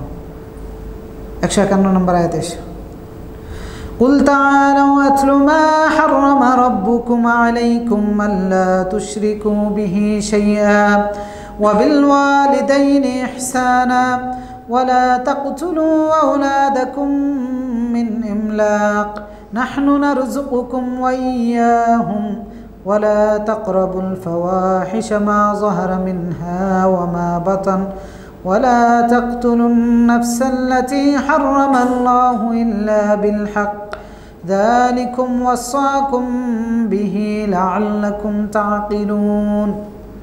আল্লাহ তাআলা বললেন যে আকল জাগ্রত করো, আসো, তাআলাও, আসো, এদিকে আসো। মানে আল্লাহর কোরআনের দিকে ডাকতেছেন, আসো, আল্লাহর পথে আসো। আতলু মা হাররামা রাব্বুকুম, আমি তেলাওয়াত করে তোমাদেরকে জানাবো তোমাদের রব কোনটা হারাম করেছেন। আলাইকুম, তোমাদের জন্য কোনটা হারাম করেছেন তোমাদের রব, আমি তোমাদেরকে জানাবো। সেটা হচ্ছে কি, আল্লাহ তুশরিকু বিহি শাইআ, তোমরা তার সাথে কোনো শিরিক করিও না, কোনো ধরনের অংশীদারিত্ব করিও না। এই যে অংশীদারিত্বগুলো করতেছো ইবাদতের ক্ষেত্রে, খাওয়ার ক্ষেত্রে, তোমাদের চাষাবাদের ক্ষেত্রে, তোমাদের পশু চালনের ক্ষেত্রে, সামাজিক নিয়ম কানুনের ক্ষেত্রে, এই ধরনের কোনো শিরিক তোমরা করিও না। এটা হারাম করেছেন কে? আল্লাহ। ওয়াবিল ওয়ালিদাইনি ইহসানা, পিতামাতার সাথে সদাচরণ করো। পিতামাতার অবাধ্য হওয়া হারাম কে করেছেন? আল্লাহ। ওয়ালা তাকতুলু আওলাদাকুম মিন ইমলাক, দারিদ্রতার ভয়ে সন্তানকে হত্যা করিও না। কারণ সামাজিক কৃষ্টি, সামাজিক কালচার হিসেবে জাহিরি যুগে তারা সন্তানকে হত্যা করত। আমরা গত সপ্তাহে বলেছি 3টা কারণে হত্যা করত। একটা হচ্ছে দারিদ্রতার ভয়, আরেকটা হচ্ছে কন্যা সন্তান হওয়ার কারণে, আরেকটা হচ্ছে পুরোহিত, গণক, লিডাররা বললো সামাজিক নীতি, এটা সন্তান এই কারণে বলি দিতে হবে, এই কারণে বলি দিতে হবে। এগুলোর কারণে তারা সন্তানদেরকে হত্যা করত। আল্লাহ তাআলা আল্লাহ রাসূলকে দিয়ে বলতেছেন ডাকেন, তাদেরকে ডাক দিয়ে বলেন যে জানাবো তোমাদেরকে আল্লাহ কি কি হারাম করেছেন। আল্লাহ হারাম করেছেন আল্লাহর সাথে অংশীদারিত্ব করা। আল্লাহ হারাম করেছেন পিতামাতার সাথে অসৎ আচরণ করা। আল্লাহ হারাম করেছেন দারিদ্রতার ভয়ে সন্তানকে হত্যা করা, কন্যা সন্তানকে হত্যা করত। নাহনু, আল্লাহ বলতেছেন নাহনু নারযুকুকুম ওয়া ইয়্যাহুম, কেন হত্যা করো? আমি তোমাদেরকেও রিজিক দিব, ওয়া ইয়্যাহুম, যাদেরকে হত্যা করে ফেলতেছো তাদেরকেও রিজিক আমি দিব। তাহলে ভয় কিসের? এরপরে দিয়ে বলতেছেন আল্লাহ হারাম করেছেন ওয়ালা তাকরাবুল ফাওয়াহিশ মা যাহারা মিনহা ওয়া মা বাতান, প্রকাশ্যে হোক অপ্রকাশ্যে হোক যত ধরনের অশ্লীলতা আছে হারাম করেছেন কে? আল্লাহ বলেন যে নিকটবর্তীও হইও না হারামের, এটা আল্লাহ হারাম করেছেন, এগুলো নিকটবর্তী হইও না। এরপরে বলতেছেন ওয়ালা তাকতুলুন নাফসাল্লাতী হাররামাল্লাহ ইল্লা বিল হক, আল্লাহ হারাম করেছেন উপযুক্ত হক ছাড়া কাউকে অন্যায়ভাবে হত্যা করা, অর্থাৎ কাউকে হত্যা করা আল্লাহ কি করেছেন? হারাম করেছেন। যালিকুম ওয়াসাকুম বিহি লাআল্লাকুম তাআকিলুন। এটা কার উপদেশ? যালিকুম ওয়াসাকুম বিহি, এই উপদেশ আল্লাহ তাআলা তোমাদেরকে দিচ্ছেন লাআল্লাকুম তাআকিলুন, আশা করা যায় তোমাদের আকলটা খুলবে। এটা অনুরোধ করলেন। তো এই অনুরোধের মধ্যে আল্লাহ তাআলা প্রথম বলতেছেন হারাম হচ্ছে এক নম্বরে কি? এক নম্বর কোনটা হারাম? আল্লাহর সাথে শিরক করা। শিরকের চাইতে জঘন্য অপরাধ এই জমিনে আর কিছু নাই। আল্লাহ সব সহ্য করতে পারে, এটা সহ্য করতে পারে না। এটা অপরাধটা এরকম যে আপনি আল্লাহর অস্তিত্ব নিয়ে টান মারতেছেন। মানে চিন্তা করে দেখেন কোন শক্তির অস্তিত্বে আঘাত করতেছেন। এই জন্য আল্লাহ তাআলা শিরকে কখনো ক্ষমা করবেন না। ইন্নাল্লাহা লা ইয়াগফির আন ইউশরাকা বিহি ওয়া ইয়াগফির মা দুনা যালিক। আল্লাহ শিরক ছাড়া আর যে কোনো অপরাধ ক্ষমা করে দিবেন। শিরক আল্লাহ কখনো ক্ষমা করবেন না। মান ইউশরিক বিল্লাহ ফাকাদ হাররামাল্লাহু আলাইহিল জান্নাহ। আল্লাহর সাথে যে অংশীদারিত্ব করবে তার জন্য আল্লাহ বলতেছেন জান্নাত হারাম করে দিয়েছেন। তো শিরকের চাইতে বড় কোনো অপরাধ নাই। এজন্য রাসূলকে বলতেছেন ডাক দিয়ে তাদেরকে বলুন যে আল্লাহ হারাম করেছেন শিরক করা, আর সেই শিরক তোমরা করে যাচ্ছ। এরপরে দ্বিতীয় স্থান দিয়েছেন কোনটা? ওয়াবিল ওয়ালিদাইনি ইহসানা, পিতামাতার অবাধ্য হওয়া। এটা অনেক জঘন্য অপরাধ। আল্লাহ রাব্বুল আলামিন জায়গায় জায়গায় তিনি আমাদেরকে খাওয়ান, তিনি আমাদেরকে রক্ষা করেন, বিপদ থেকে উদ্ধার করেন। এই সব কিছু কথা আল্লাহ তাআলা কেন বলেছেন? তিনি তার দয়া মায়া অনুগ্রহটা আমাদের প্রতি দেখিয়েছেন। আল্লাহর দয়ার পরে আমাদের প্রতি সবচেয়ে বেশি দয়া কে করেছে? মা বাবা। যার কারণে আল্লাহ তারপরে জায়গাও দিয়েছেন মা বাবাকে। কিন্তু শিরক করলে সেই ক্ষেত্রে মা বাবার সেই ক্ষেত্রে অবাধ্য হতে হবে। শিরক ছাড়া মা বাবার আর কোনো ক্ষেত্রে অবাধ্য হওয়া যাবে না। এরপরে বলতেছেন ওয়ালা তাকতুলু আওলাদাকুম মিন ইমলাক, দারিদ্রতার ভয়ে সন্তানকে হত্যা করিও না। শিরক নিয়ে আমরা অনেক আলোচনা করেছি, এই জন্য আমরা বিস্তারিত যাচ্ছি না সেখানে।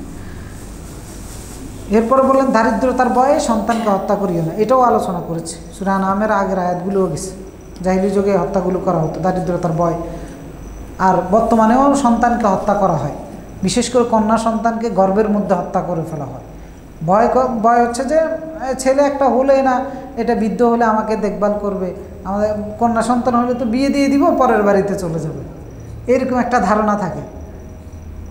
বিশেষ করে মহিলাদের ক্ষেত্রে এমনটা হয়। রিজিকের দায়িত্ব কার? আল্লাহ তাআলা বলতেছেন নাহনু নারযুকুহুম ওয়া ইয়্যাকুম, নারযুকুকুম ওয়া ইয়্যাহুম, তোমাদের রিজিকের দায়িত্ব আমার। ওয়া ইয়্যাহুম, যে সন্তান আসতেছে তার রিজিকের দায়িত্ব আমার। ওয়া কাইয়্যিম মিন দাব্বা লা তাহমিলু রিজকাহা, এমন কোনো প্রাণী নাই যার রিজিকের দায়িত্ব আল্লাহ নেন নাই। তো সুতরাং দারিদ্রতার ভয়ে আমি সন্তান কেন হত্যা করব? কেন এমন চিন্তা করব যে ছেলে সন্তান হলে আমাকে দেখভাল করবে, ছেলে সন্তান হলে সে তো আমাকে লাথি উষ্ঠও দিতে পারে। এটা প্রমাণ করার জন্য অনেক পিতামাতারা দিয়ে, অনেক সন্তানেরা দিয়ে পিতামাতারা আল্লাহ লাথি উষ্ঠে দিতেছে। আবার কন্যা সন্তান হলে সেই কন্যা সন্তান বৃদ্ধকালে আমাকে দেখে শুনে রাখতেও পারে, এরকম দৃষ্টান্তেরও অভাব নেই, অভাব নাই। আমার আত্মীয় স্বজনের মধ্যে কন্যা সন্তানের পিতাই বেশি, আমরা তো দেখতেছি। আমার নানার 6 মেয়ে আর 1 ছেলে। আমার বড় ফুফার 14টা সন্তান হয়েছে, তার মধ্যে 7 জন মারা গেছে। তার মধ্যে 7 জন ছেলে, আমার ফুফাদেরকে 7 জন ছেলের দাফন করছে। ওনার 6টা মেয়ে আছে আর এখন একটা ছেলে আছে। কিন্তু আলহামদুলিল্লাহ ওনার বয়স এখন প্রায় 100-র কাছাকাছি। আর কয়েক বছর আগে আমি হিসাব করছি 96 বছর বয়স। অনেক ভালো আছেন, সুস্থ আছেন, কিন্তু মেয়েদের রক্ষণাবেক্ষণে আছেন। মেয়েরা দেখে শুনে রাখতেছে সম্মানের সাথে। এই জন্য আমাদের ভরসার জায়গা হবে আল্লাহ। আমরা নিজেদের যুক্তি, নিজেদের দৃষ্টিতে যেটা ঠিক মনে হয় এটার উপরে ভরসা করব না। এই জন্য আমরা আজকে আলোচনাও করেছি জুমার দিনে যে ভরসার জায়গা হচ্ছে না একমাত্র আল্লাহ। আপনি যত কিছুর উপর আপনার কাছে মনে হয় ভরসা করবেন, আল্লাহ চাইলে মিনিটের মধ্যে সেই ভরসার জায়গা লণ্ডভণ্ড করে দিতে পারেন। আর যে জায়গায় আপনার কল্পনাও করেন নাই আশ্রয় পাইবেন, যে জায়গায় আপনাকে ভরসা দিবে, আপনাকে দেখে শুনে রাখবে, আল্লাহ চাইলে সেই জায়গায় আপনাকে আশ্রয় দিতে পারেন। এই জন্য চাওয়া পাওয়ার জায়গা হচ্ছে আল্লাহ। আল্লাহ কাউকে হতাশ করে না, কিন্তু বাকি জায়গা সবগুলোতে আপনি হতাশ হবেন। যেটাকে কত মা বাপ পিতামাতাকে দেখেছি সন্তানের জন্য কাকুতি মিনতি করেছে, অনেক আদর যত্ন করে বড় করেছে, যত অন্যায় হয়েছে সব 7 খুন মাপ এইভাবে বড় করেছে সন্তানকে। আর ওই সন্তান বড় হওয়ার পরে এসে বলে যে এরকম সন্তান আমার না থাকলেই ভালো হতো। আমাদের আত্মীয় স্বজনের অনেকেরই দেখেছি ছেলে মেয়ের দ্বারা এত নির্যাতিত, এখন আফসোস করে বলে এই ছেলেটা না থাকলে ভালো হতো। অথচ কত বড় আশা নিয়েছিল যে সন্তান আমার দেখভাল করবে। তো সুতরাং ইন্নামা আমওয়ালুকুম ওয়া আওলাদুকুম ফিতনা, আল্লাহ তাআলা বলেছেন তোমাদের সম্পদ, তোমাদের সন্তান তোমাদের জন্য পরীক্ষা স্বরূপ। ফাহদারু, সাবধান থাকো। তো সুতরাং অন্যায়ভাবে কাউকে হত্যা করা যাবে না, দারিদ্রতার ভয়ও করা যাবে না। 6টা মেয়ে কীভাবে খাওয়াইবে, কীভাবে পড়াইবে। আমার নানার 6টা মেয়ে একটা মাদ্রাসায় শিক্ষকতা করতেন, আলহামদুলিল্লাহ বাড়ি করেছেন, সবাইকে বিয়ে দিয়েছেন সম্মানের সাথে, আলহামদুলিল্লাহ ভালোই কেটেছে। আমার ফুফার বলেছি 6টা মেয়ে, ওনার ছেলেরও 6টা মেয়ে হয়েছে, অথচ উনি কোনো কর্ম করে না ওইরকম নির্দিষ্ট, কিন্তু আলহামদুলিল্লাহ ভালোই আছে। রিজিকের দায়িত্ব কার? বরং আপনি রিজিক প্রাপ্ত হবেন, আপনি রিজিক প্রাপ্ত হবেন আপনার এই সন্তানের কারণে। কারণ আল্লাহ তাআলা আল্লাহ রাসূল সাল্লাল্লাহু আলাইহি সাল্লাম বলেছেন ইন্নামা তানসুরুন ওয়া তুরযাকুন বিদুআফাইকুম, নিশ্চয়ই তোমরা রিজিক প্রাপ্ত হচ্ছ তোমাদের মধ্যে দুর্বল যারা আছে তাদের কারণে, সাহায্য প্রাপ্ত হচ্ছ যারা দুর্বল আছে তাদের কারণে। আপনার কন্যা সন্তান দুর্বল, সে রুজি করতে পারে না, তার রিজিক আল্লাহ পাঠায় দিবে সসম্মানে। আপনার শিশুটা দুর্বল, রিজিক আল্লাহ পাঠাই দিবে। সন্তান নাই, মায়ের স্তনে দুধ আসে না কেন? সন্তান আসলে চলে আসে কেন? কারণ রিজিকের দায়িত্ব কার? এটা সন্তানের প্রতিও দয়া, বাবা মার প্রতিও আল্লাহর দয়া, আল্লাহর অনুগ্রহ। সুতরাং রিজিকের ভয়ে কন্যা সন্তান হোক ছেলে সন্তান হোক কাউকে হত্যা করা যাবে না, গর্ভে হত্যা করা যাবে না। বিশেষ করে গর্ভের মধ্যে আধুনিক যুগে অনেক বেশি কন্যা সন্তান হত্যা করা হয় এবং পার্সেন্টেজে ভারত সবচেয়ে এগিয়ে আছে। এভাবে পৃথিবীর নানান দেশে এই অপকর্ম, এই অন্যায়টা করা হয়। এদের প্রত্যেককেই আসামির কাঠগড়ায় দাঁড় করানো হবে এবং ওই কন্যা সন্তানকে জিজ্ঞেস করা হবে যে তোমাকে কোন অপরাধে হত্যা করা হয়েছে। ওয়াইদাল মাউউদাতু সুইলাত বিআইয়ি যামবিন কুতিলাত, নবজাতক শিশুকে জিজ্ঞেস করা হবে কোন অপরাধ ছিল তোমার, কোন অপরাধে তোমাকে হত্যা করা হয়েছে। সে তখন কি বলবে? সে কি বলবে আমার কোনো অপরাধ ছিল? তার কি কোনো অপরাধ ছিল? নিশ্চিত মুজরিম হিসেবে, অপরাধী হিসেবে সাব্যস্ত হবে যারা এই অপরাধী করে। মানুষ হত্যাকারী অপরাধে গণ্যিত হবে। তা আল্লাহ তাআলা বলেছেন মান কাতালা নাফসাম মুতাআম্মিদান ফাকান্নামা কাতালান নাস জামিআ, যে অন্যায়ভাবে কাউকে হত্যা করলো সে যেন গোটা মানব জাতিকে হত্যা করে ফেলল। ওয়া মান আহইয়াহা ফাকান্নামা আহইয়ান নাস জামিআ, যে কাউকে বাঁচিয়ে দিল সে যেন গোটা মানব জাতিকে বাঁচিয়ে দিল। আপনার এই সন্তান শুধু আপনার সন্তান নয়, এটা আল্লাহর বান্দা, আল্লাহর বান্দি। হতে পারে সে নবজাতক শিশু, হতে পারে মায়ের গর্ভে আছে। নাহনু নারযুকুহুম ওয়া ইয়্যাহুম, আল্লাহ তাআলা বলতেছেন রিজিক দিব আমি এবং তোমাদেরকেও দিব। এরপরে বলতেছেন আল্লাহ হারাম করেছেন আরও কি, লা তাকরাবুল ফাওয়াহিশ, যে ফাহিশার নিকটবর্তীও হইও না, মানে অশ্লীলতার নিকটেও যেও না। এটা কে হারাম করেছেন? কারণ তারা অশ্লীলতার নিকটে যেত কি না? যেত। অশ্লীলতা বলতে অনেক ধরনের অশ্লীলতা আছে, জেনা ব্যভিচার তো আছেই, তার পাশাপাশি ছেলে মেয়ে ফ্রি মিক্সিং যেটাকে আমরা বলি, অবৈধ সম্পর্ক যেটা আছে, অশ্লীলতা কিনা? এগুলো সবগুলো অশ্লীলতা। অথবা যে নারীর প্রতি তাকানো নিষেধ সেখানে তাকিয়ে থাকা, অশ্লীলতা কিনা? অশ্লীলতা। যে জিনিস দেখা হারাম করেছেন সেই জিনিস দেখা অশ্লীলতা। এগুলো নিকটবর্তী হতেও আল্লাহ তাআলা নিষেধ করে দিয়েছেন। এখন বলতেছেন মা যাহারা মিনহা ওয়া মা বাতান, এগুলোর মধ্যে কোনোটা প্রকাশ্য হতে পারে অথবা কোনোটা অপ্রকাশ্য হতে পারে। অশ্লীলতা শুধু নারী কেন্দ্রিক এমন নয়, অশ্লীলতা মদ খাওয়া, এরপরে ফেন্সিডিল খাওয়া, ইয়াবা খাওয়া, এরপরে আরও যত ধরনের হারাম জিনিস আছে সেগুলো খাওয়া, হারাম কাজ করা, প্রকাশ্যে হতে পারে গোপনে হতে পারে, এগুলো সব কি অশ্লীলতা। এগুলো হারাম করেছেন কে? প্রকাশ্যে আর অপ্রকাশ্যে সব জায়গায় হারাম, প্রকাশ্যেও হারাম অপ্রকাশ্যেও হারাম। বরঞ্চ প্রকাশ্যটার চাইতে অপ্রকাশ্যে অশ্লীল কাজ করা আরও জঘন্য। প্রকাশ্যে আমি হারাম কাজ করেছি, আমার আমলগুলো বাতিল হবে না। অপ্রকাশ্যে আমি হারাম কাজ করেছি, আমার আমলগুলো বাতিল হয়ে যাবে।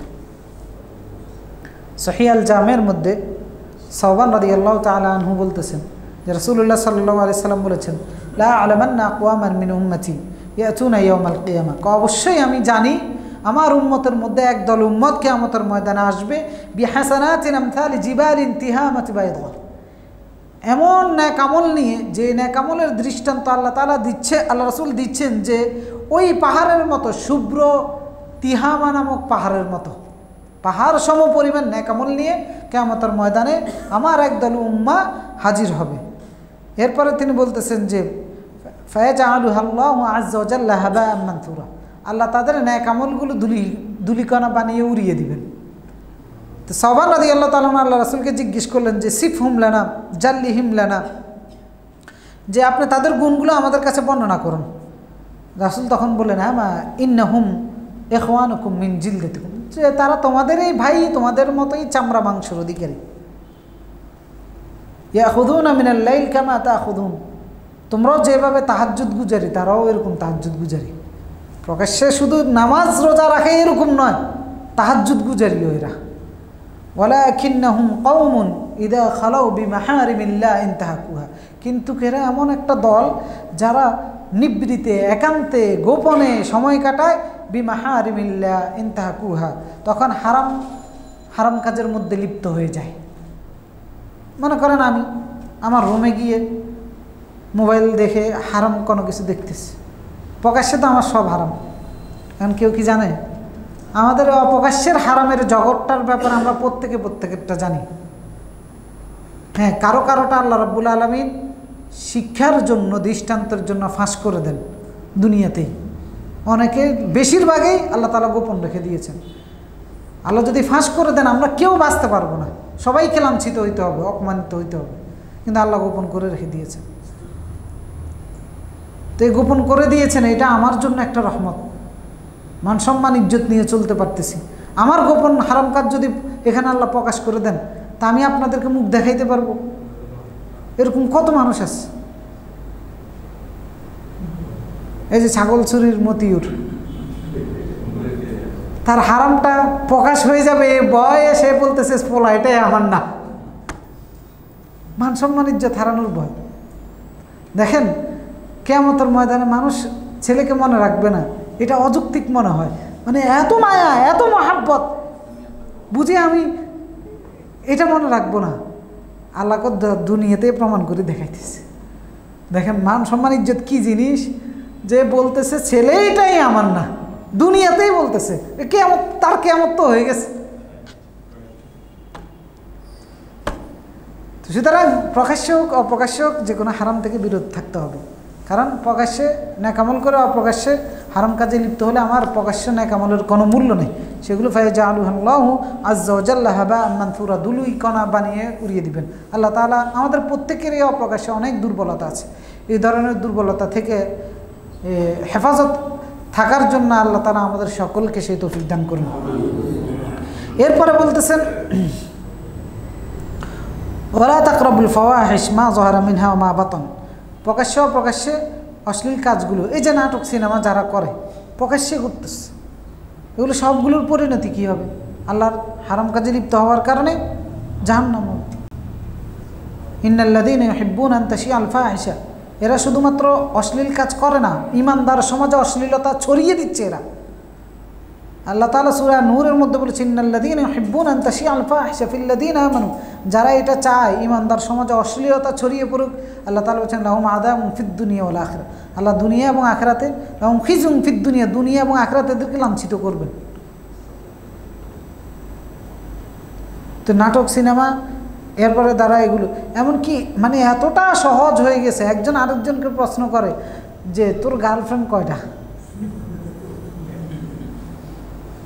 মানে স্বাভাবিক সুরে একজন আরেকজনকে জিজ্ঞেস করে বিয়েটা কি মানে কি জানি বলে, হ্যাঁ হ্যাঁ ও লাভ ম্যারেজ নাকি, হ্যাঁ হ্যাঁ অ্যারেঞ্জ ম্যারেজ নাকি লাভ ম্যারেজ।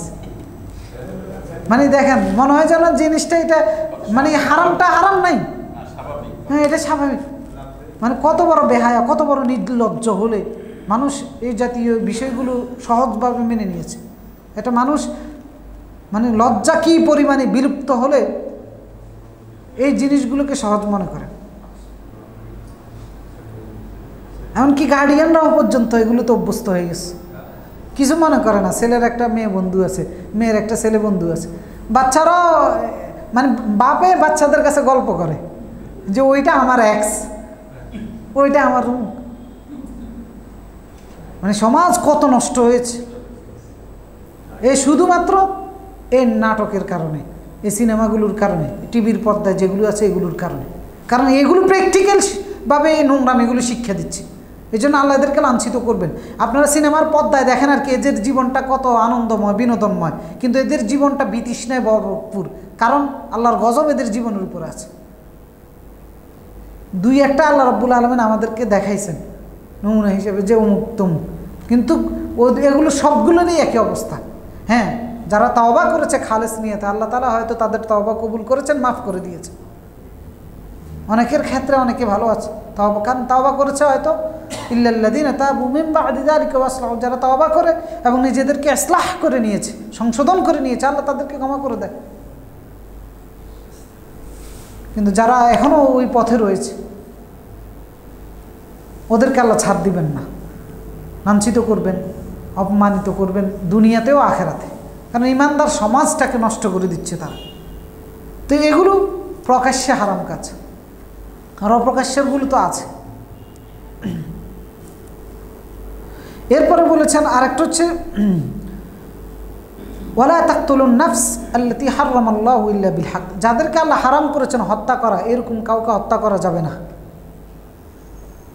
তা আল্লাহ কাকেদেরকে হত্যা করা জায়েজ করেছেন, আল্লাহ 5টা শ্রেণীর হত্যা জায়েজ করেছেন, এর বাইরে কাউকে অন্যভাবে হত্যা করা যাবে না। 5টা শ্রেণীর মধ্যে হচ্ছে একটা হচ্ছে একজন আরেকজনকে অন্যায়ভাবে বিনা কারণে ইচ্ছা করে হত্যা করে ফেলেছে। আমি আপনাকে হত্যা করে ফেলেছিলাম, কোনো অপরাধ নেই, বিনা কারণে ইচ্ছাকৃতভাবে। তো এখন এই ক্ষেত্রে কেসাস নেওয়া ওয়াজিব, এই ক্ষেত্রে আমাকে হত্যা করা যাবে। এই হত্যা বৈধ, কে করেছেন? 5টা হত্যা বৈধ, এর বাইরের হত্যাগুলো হারাম আল্লাহ তাআলার ঘোষণা। ওই যে বললাম জাইলি সমাজ নিয়ম বানিয়েছে এটা হারাম এটা হালাল, এই জন্য আল্লাহ তাআলা বললেন রাসূলকে দিয়ে বললেন ডাক দিয়ে তাদেরকে বলুন যে কোনটা কোনটা হারাম আল্লাহ বলতেছে। তো অন্যায়ভাবে কাউকে হত্যা করা হারাম। তো তাহলে কাদেরকে হত্যা করা হালাল? সেটা হচ্ছে যে ব্যক্তি জেনে বুঝে কাউকে হত্যা করে, কুতিবা আলাইকুমুল কিসাস ফিল কাতলা, যাদেরকে হত্যা করা হয় এদের ক্ষেত্রে কিসাস নেওয়ার জন্য বলেছেন। ওয়ালাকুম ফিল কিসাস হায়াত ইয়া উলিল আলবাব। পশ্চিমারা প্রোপাগান্ডা চালায় যে ইসলামের এই কিসাসের বিধানটা নিষ্ঠুর অমানবিক, অথচ আল্লাহ তাআলা বলতেছেন ওয়ালাকুম ফিল কিসাস হায়াত, কিসাসের মধ্যে হায়াত রয়েছে, জীবন রয়েছে, ইয়া উলুল আলবাব, হে বিচক্ষণ ব্যক্তিরা। এখন যারা এটাকে অস্বীকার করে এগুলো বিচক্ষণ নাকি মূর্খের জাত? মূর্খের জাত। হায়াত রয়েছে মানে আপনি একটা হত্যাকারীকে প্রকাশ্যে দিবালোকে সবার সামনে হত্যা করেন, পরের দিন সব হত্যা বন্ধ হয়ে যাবে, এটা হচ্ছে হায়াত। আরও হাজারো লক্ষ জীবন বেঁচে যাবে, যেগুলো হত্যা হওয়ার সম্ভাবনা ছিল সেগুলোও হত্যা হবে না। কিন্তু এই মূর্খের জাত সেটা বুঝে না, কয় যে এটা নিষ্ঠুর অমানবিক। যার কারণে আমাদের দেশগুলোতে দেখা যায় প্রতিদিনে পত্রিকায় পাওয়া যায় অমুক জায়গায় হত্যা তমুক জায়গায় হত্যা, একটা শাস্তি দিয়ে দেখে, একবারে জনসম্মুখে টিভিতে লাইভ দিয়ে দেখেন। আল্লাহ তাআলা বলেছেন লাইভ দেখাইতে হবে। মুমিনদের একটা সমাজ এই হুকুম বাস্তবায়ন করার ক্ষেত্রে প্রত্যক্ষ করবে। আল্লাহ তাআলা এই ক্ষেত্রে তোমাদের দুর্বলতা কাজ করতে পারে, আল্লাহ তাআলা সেটাও নিষেধ করেছেন, তোমাদের এই দুর্বলতা যেন কাজ না করে। সূরা মুমিনুনের মধ্যে, সূরা নূরের মধ্যে শুরুতেই বলেছেন। কারণ এইটা অন্যদের জীবন রক্ষা করার জন্য জরুরি, আর হাজারো জীবন বেঁচে যাবে এটার কারণে। আর যদি এটা করা না হয়, এই শাস্তি সেই শাস্তি তমুক শাস্তি তমুক শাস্তি দেওয়া হয়, তাহলে হত্যা আর বন্ধ হবে না। সে বের হইতে পারলে এখন একটা করেছে, পরে আরও 10টা করবে, এবং সেটাই হচ্ছে। বলে আল্লাহ জানে কি না? বানাইছে তো আল্লাহ, সব জানে আল্লাহ। ওয়ালাকুম ফিল কিসাস হায়াত ইয়া উলিল আলবাব লাআল্লাকুম। এরপরে 2 নম্বরে হত্যা করা যেখানে জায়েজ, সেটা হচ্ছে যে আল্লাহর দ্বীন প্রতিষ্ঠা করার প্রতিবন্ধক যারা হয়, অর্থাৎ যারা কাফের যুদ্ধের ময়দানে চলে আসে, যুদ্ধের ময়দানে এদেরকে ছাড় দেওয়া যাবে না, এদেরকে কচুকাটা করতে হবে। ফাকতুলুহুম হাইসু সাকিফতুমুহুম, যেখানে পাও সেখানে মারো, হাইসু ওয়াজাদতুমুহুম। যুদ্ধের ময়দানে কাফেরদেরকে হত্যা করা সেটাও অপরাধ নয়, সেটাও হালাল। এরপরে 3 নম্বর হচ্ছে ইসলামী রাষ্ট্রের রাষ্ট্রদ্রোহী, যেগুলো ইসলামী রাষ্ট্র ব্যবস্থার মধ্যে ইসলামী রাষ্ট্রের বিরুদ্ধে যারা ষড়যন্ত্র করে, ওই রকম ষড়যন্ত্রকারীদেরকে রাষ্ট্রের দায়িত্ব ধরে এদেরকে মৃত্যুদণ্ড দেওয়া। ইসলামী রাষ্ট্রের বিশৃঙ্খলা যারা করে, হয় না মুনাফিক টাইপে আছে না, ইসলামী রাষ্ট্রের বিরুদ্ধে ষড়যন্ত্র, দেশদ্রোহী যেগুলোকে, এদেরকে ধরে রাষ্ট্রের দায়িত্ব হচ্ছে মৃত্যুদণ্ড দেওয়া। এগুলো রুলস, এটা ইসলামিক রুলস। আপনি যখন ইসলামী সরকার ব্যবস্থা হবে, আপনি কারো হত্যা করতে পারবেন, কারো হত্যা করতে পারবেন না, এটা হচ্ছে রুলস। এরপরে আর 2 হত্যা যেটা হাদিসের মধ্যে এসেছে, সেটা একটা হচ্ছে রজম, জেনাকারিনী এবং জেনাকারী, নারী পুরুষ বিবাহিত, নারী এবং পুরুষ বিবাহিত, এদের ক্ষেত্রে এত কঠোর শাস্তি কেন দিয়েছে? কারণ তোর তো যে চাহিদা সেটা পূরণ করার ব্যবস্থা আছে, তুই তারপরে আকামের দিকে গেলি কেন? কারণ এইটা সমাজটাকে কতভাবে নষ্ট করে দেয়, পারিবারিক বন্ধনগুলো নষ্ট করে দিচ্ছে। একটা পরিবারের বন্ধন নষ্ট হওয়া মানে হচ্ছে সমাজ নষ্ট হয়ে যাওয়া, আরও হাজারো আত্মীয় স্বজনের সম্পর্ক নষ্ট হয়ে যাওয়া। কারণ এটা এত বড় ফিতনা, যেই ফিতনা হত্যার মাধ্যমেও হয় না, এবং এটা এত বড় ফিতনা যে একটার কারণে 10টা খুন সংগঠিত হবে, যার কারণে এখানে শাস্তিটাও এত কঠিনভাবে দেওয়া হয়েছে, রজমের বিধানটা। আপনি একটা রজম করে দেখান না, পরের দিন যদি ধর্ষণগুলো বন্ধ না হয় তখন বলিয়েন। একটা ধর্ষণ আর তখন বাংলার জমিনে পৃথিবীর কোথাও কেউ করার সাহস করবে না, একটা ধর্ষণ করার সাহস করবে না, শুধুমাত্র একটা রজমের বিধান যদি আমরা দেখাইতে পারি। আর পশ্চিমারা বলে যে এটা অত্যন্ত অমানবিক, আর তাদের সাথে সুর মিলিয়ে আমাদের কিছু মুসলিম নামদারি ওইগুলোও বলে যে হ্যাঁ অনেক অমানবিক। অথচ এটা একটা সমাজকে পরিচ্ছন্ন করে দিবে। যত ধরনের অবৈধ সম্পর্কগুলো আছে, যেগুলোর কারণে এই সমাজ নষ্ট হয়ে গেছে, নোংরা হয়ে গিয়েছে, এগুলো সব বন্ধ হয়ে যাবে একটা বাস্তবায়ন করে দেখাইল। এরপরে আরেকটা হচ্ছে যে ব্যক্তি দিন পরিত্যাগ করে মুরতাদ হয়ে যায়, ওই ব্যক্তিকে হত্যা করা যায়। এই 5টার বাইরে কাউকে হত্যা করা যায় না। অর্থাৎ যে মুসলিম ইসলাম ত্যাগ করে চলে যায়, ওই ব্যক্তিকে হত্যা করা যায়। আর সেটা কি আমি করব নাকি রাষ্ট্র করবে? রাষ্ট্র করবে। রাষ্ট্র তাকে গ্রেপ্তার করবে, গ্রেপ্তার করে ইসলামী রাষ্ট্র তাকে গ্রেপ্তার করবে, গ্রেপ্তার করে তদন্ত করে দেখবে যে সে আসলেই মুরতাদ হয়ে গেছে, তো তখন তার শাস্তি হবে মৃত্যুদণ্ড। রাসূলুল্লাহ সাল্লাল্লাহু আলাইহি ওয়াসাল্লাম বলেছেন, মান বাদ্দালা দীনাহু ফাকতুলুহু, যে দিন পরিবর্তন করে ফেলে তাকে তোমরা হত্যা করো। কারণ এইটা আরেক ধরনের ফিতনা। এই 5টা কারণ ছাড়া আল্লাহ তাআলা বলেছেন, ওয়ালা তাকতুলুন নাফসাল্লাতী হারামাল্লাহু ইল্লা বিল হক। এই 5টা হক ব্যতীত অন্য কোনো কারণে কেউ কাউকে হত্যা করতে পারবে না। কে হারাম করেছেন? আল্লাহ তাআলা হারাম করেছেন। যালিকুম ওয়াসাকুম বিহি লাআল্লাকুম তাআকিলুন। এই উপদেশগুলো কার? আল্লাহ। কেন দিচ্ছেন? লাআল্লাকুম তাআকিলুন, আশা করা যায় তোমাদের আকলটা জাগ্রত হবে, তোমাদের বিবেকটা জাগ্রত করো। এই যে বিষয়গুলো আমরা আলোচনা করলাম, আপনি একটু ঠান্ডা মাথায় নিরপেক্ষ দৃষ্টিকোণ থেকে যুক্তির খাতিরে যদি চিন্তা করে দেখেন এই বিষয়গুলো সঠিক কিনা, মুসলিম নয়, নিরপেক্ষ দৃষ্টিকোণ থেকে চিন্তা করে দেখেন এই সমাজের জন্য, দেশের শান্তির জন্য, নিরাপত্তার জন্য এই সবগুলো বিষয় সঠিক, সবগুলো বিষয় সঠিক যদি নিরপেক্ষ দৃষ্টিকোণ থেকে। কিন্তু তারা তো মানে না, কাফেররা। এরপরের আয়াত অনেকগুলো বিষয় এসেছে, আমার তা জানার সময় গেছে।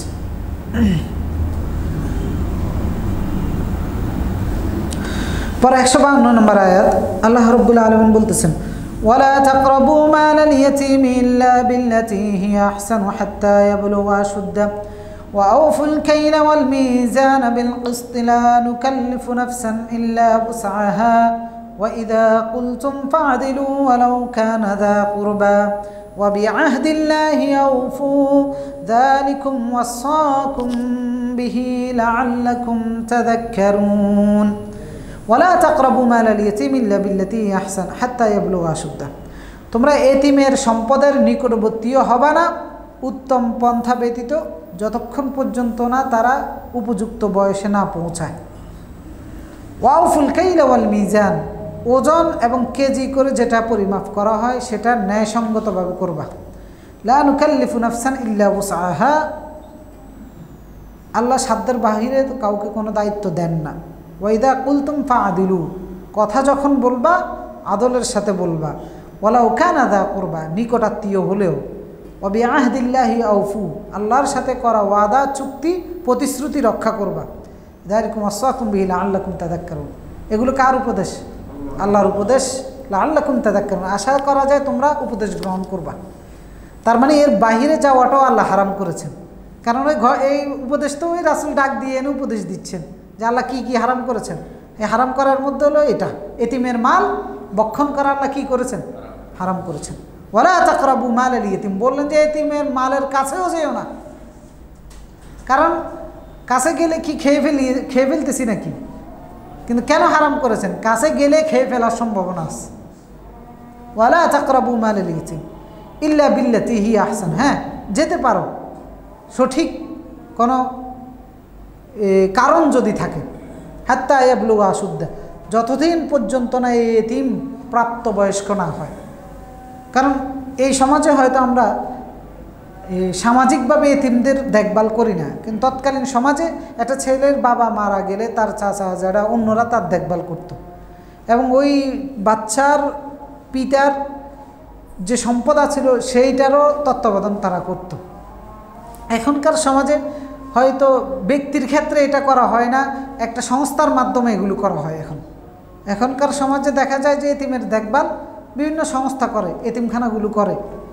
তো এগুলোতে দেখা যায় যে বিভিন্ন মানুষ ডোনেশন দেয়। তৎকালীন সমাজে হয়তো এই ডোনেশনের সিস্টেম ছিল না, কিন্তু ওই এতিম নিজেই সম্পদের মালিক ছিল। এখন প্রাপ্তবয়স্ক হওয়ার আগে এই সম্পদটা এতিমের, কারণ সে তো এটা ব্যয় করা অথবা রক্ষণাবেক্ষণ করা জানে না। তার তত্ত্বাবধায়ক যিনি হবেন, তার সম্পদের তত্ত্বাবধায়কও তিনি করবেন। তো এই জাহিরি যুগে তারা কী করতো? তত্ত্বাবধান করতে গিয়ে এতিমের সম্পদ নিজের সম্পদের মতো ব্যবহার করে ফেলত। তা আল্লাহ তাআলা বলেন হারামের নীতি তোমাদের না, আমি বলতেছি সেটা হচ্ছে কি, এই যে এতিমের মাল খেও না, নিকটেও যেও না। ইল্লা বিল্লাতী আহসান, হ্যাঁ ইল্লা বিল্লাতী আহসান, যদি উপযুক্ত কারণ থাকে। উপযুক্ত কারণ কি? এতিমের দেখভাল করার জন্য এটা প্রয়োজন, ওইটা প্রয়োজন, সেগুলোর জন্য ব্যয় করা যাবে। যেমন আল্লাহ রাব্বুল আলামিন সেটা সূরা নিসার মধ্যে বলে দিয়েছেন যে তার দেখভাল করার জন্য যেটা প্রয়োজন সেটা নেওয়া যাবে, অর্থাৎ সেটা করবেন ভরণ পোষণ করার জন্য, যেহেতু আপনার তো আমার তত্ত্বাবধানে আছে। হাত্তা ইয়াবলুগা আশুদ্দাহ, যতদিন প্রাপ্তবয়স্ক না হয়। আশুদ্দাহ মানে হচ্ছে এই সম্পদ সে প্রাপ্তবয়স্ক হওয়ার পরে তাকে বুঝিয়ে দিয়ে দিতে হবে। এখন ততদিন পর্যন্ত তার দেখভাল করতে গিয়ে তার সম্পদের নিকটবর্তী হওয়া যাবে না, কারণ এতিমের মাল হারাম করে দিয়েছেন কে? আল্লাহ রাব্বুল আলামিন। আল্লাহ তাআলা সূরা নিসার 2 নম্বর আয়াতে বলেছেন, ওয়াতুল ইয়াতামা আমওয়ালাহুম ওয়ালা তাতাবাদদালুল খাবিথা বিত-তাইয়্যিব, তোমরা এতিমের সম্পদ তাদেরকে দিয়ে দাও, তোমরা এটা ভালোটাকে মন্দটা দিয়ে বদল করিও না। মানে সম্পদ তো খাবেনই না, বদলও করতে পারবেন না। মনে করেন এতিমের বাবা তার জন্য একটা ঘোড়া রেখে গেছে, এখন আপনি আপনার একটা ঘোড়া আছে, ও দুর্বল ঘোড়াটা এতিমেরে দিয়ে দিয়ে ভালোটা নিয়ে গেলেন। এ বদল করা যাবে না। অথবা এতিমের নামে একটা জায়গা আছে, এখন তার দেখভাল করতে গিয়ে ওই জায়গাটা ভালো, আপনি আপনার কম দামি জায়গাটা তারে দিয়ে আপনি ভালোটা নিয়ে গেলেন গা, এরকম বদলও করা যাবে না। কারণ এতিমের সম্পদ বক্ষণ করা একাধিক পদ্ধতিতে। একটা হচ্ছে সরাসরি আত্মসাৎ করে, যে তার নামে এত টাকা আছে আমি খেয়ে ফেললাম, ওই সংস্থা এত লক্ষ টাকা দিয়েছে এতিমখানার জন্য, অমুক তমুক দিয়েছে, যেগুলো আমাদের দেশে আমরা বক্ষণ করে ফেলি বিভিন্ন এনজিওর কাছে বা বিভিন্ন সংস্থার কাছে। সংস্থা এতিমখানাতে অনেকগুলো দান সদকা, এতিমখানাতে অনেক ধরনের ডোনেশন করে, ওই ডোনেশনগুলো সরাসরি বক্ষণ করে ফেলা হয়। লাগবে না, সরাসরি এই ডোনেশনগুলো বক্ষণ করে ফেলা হয়, সরাসরি আত্মসাতের মাধ্যমে এতিমের মাল বক্ষণ করা। আবার অথবা এই যে সম্পদটাকে পরিবর্তন করা, যেটা বললাম ঘোড়া ভালোটার পরিবর্তে খারাপটা, অথবা এতিমের সম্পদের সাথে মিক্স করে ফেলা। এই মিক্স করাও যাবে না, মিক্স করতে আল্লাহ তাআলা নিষেধ করেছেন। এরপরে অতিরিক্ত খরচ করা এতিমের জন্য, সেটা কীরকম হতে পারে?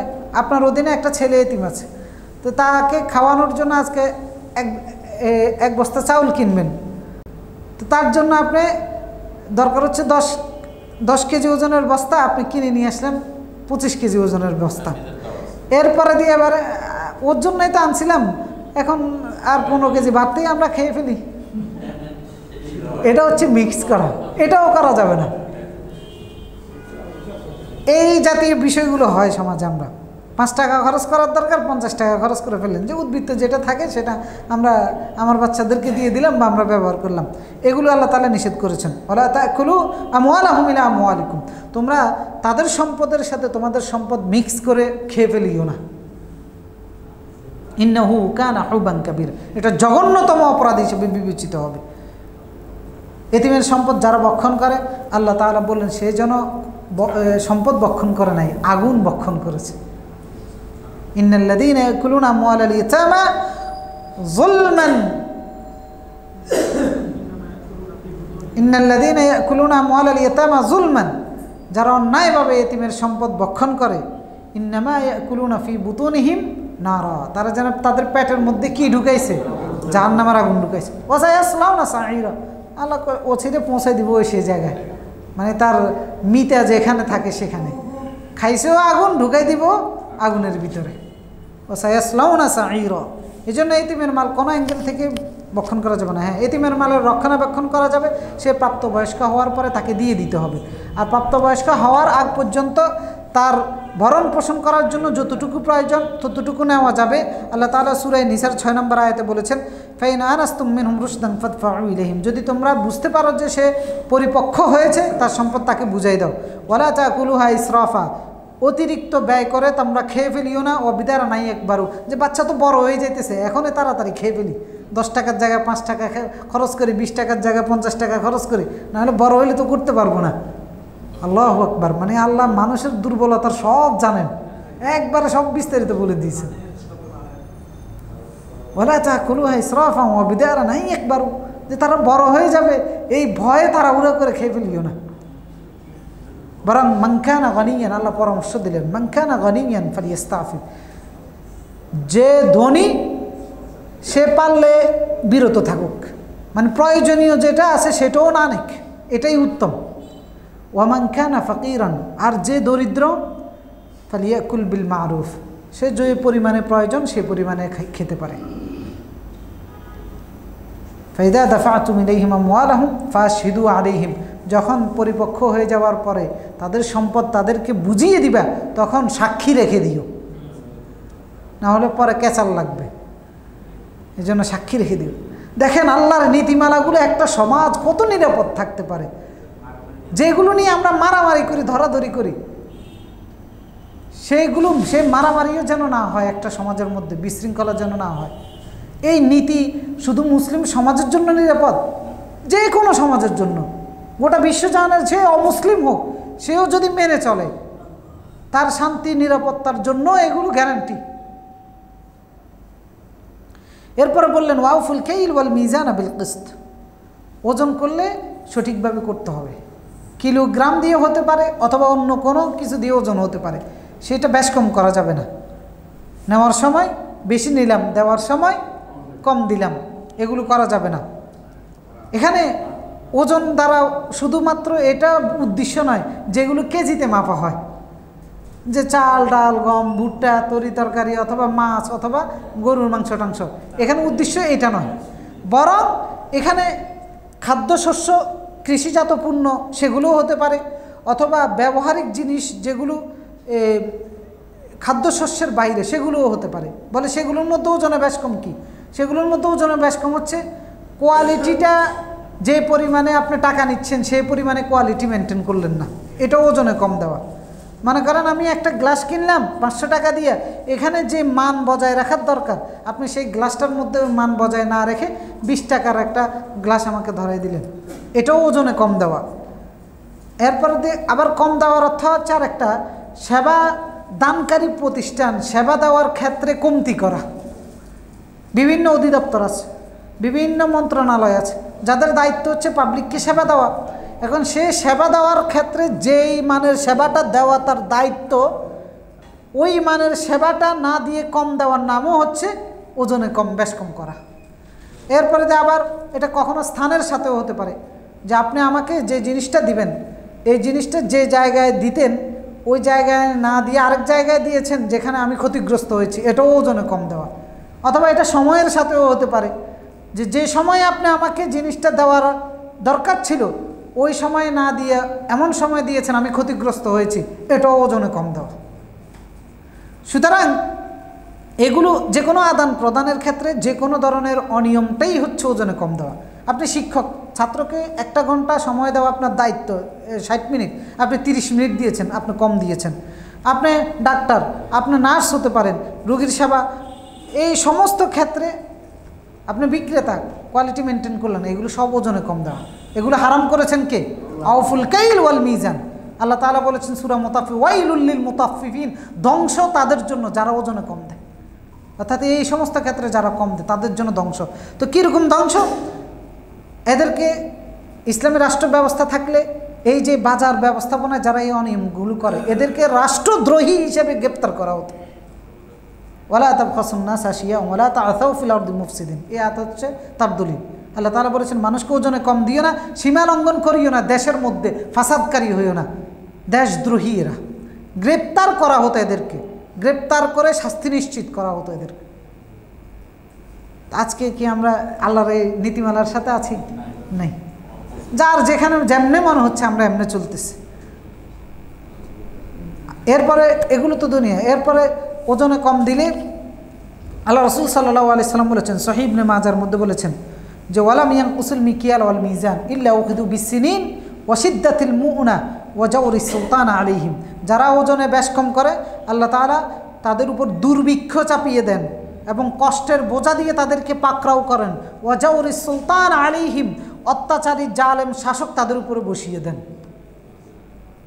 একটা জালেম শাসক আপনার দেশের হত্যাকর্তা হওয়ার পিছনে দায়ী কারা? ব্যবসায়ীরাও পর্যন্ত দায়ী। যারা আমরা হাহাকার করি আমরাও দায়ী, কারণ অনিয়মগুলো আমরা মেনে নিচ্ছি, অনিয়মগুলোর সাথে আমরা অভ্যস্ত হয়ে যাচ্ছি।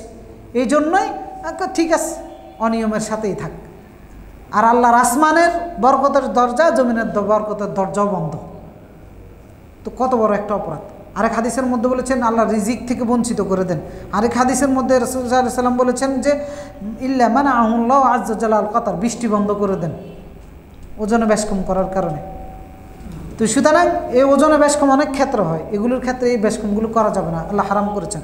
আরেকটা বিষয় পরের আয়াতে বলেছেন ওয়াইদা কুলতুম ফাআদিলু লা নুকাল্লিফু ইল্লা ওয়াসআহা, সাধ্যের বাইরে কাউকে দায়িত্ব বা বোঝা চাপিয়ে দেন না। যা করার জন্য বলেছেন, কাউকে কোনো কিছু ছাড়ার জন্য বলেছেন, কিন্তু এটা সাধ্যের বাহিরে নয়। কেউ যদি আটকে যায়, সে করতে পারতেছে না, সেখানে আল্লাহ হুকুম উঠিয়ে নেন। খাবার এটা হারাম, এখন পাচ্ছে নেই না, শুকুরের মাংস আছে, তো এই হারামের নিষেধাজ্ঞা উঠে যায় না? উঠে যায়। মানে কত সহজ দেখেন ইসলামের বিধান। এরপরেও কয় না এই জামানায় ইসলাম মানা সম্ভব না, কি আজীব বিষয়। আরে তুই যেখানে ঠেকে যাচ্ছ সেখানে তো ইসলাম বিকল্প দিচ্ছে, তাহলে আবার মানা সম্ভব নয় কিসের? ওয়ামা জাআলা আলাইকুম ফিদ্দীন মিন হারাজ, আল্লাহ দিনের মধ্যে অচল অবস্থা কিছুই রাখে নাই। নামাজ বসে দাঁড়িয়ে পড়তে পারেন না, বসে পড়েন, সমস্যা নেই।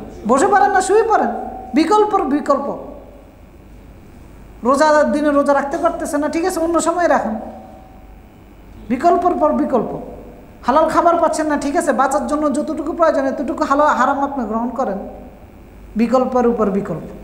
সুতরাং কেউ এ ওজত দিয়ে কিয়ামতের ময়দানে বাঁচার কোনো উপায় নাই যে আল্লাহ পারি নাই, কারণ আল্লাহ বিকল্প রেখেছেন। লা ইউকাল্লিফুল্লাহু নাফসান ইল্লা ওয়াসআহা।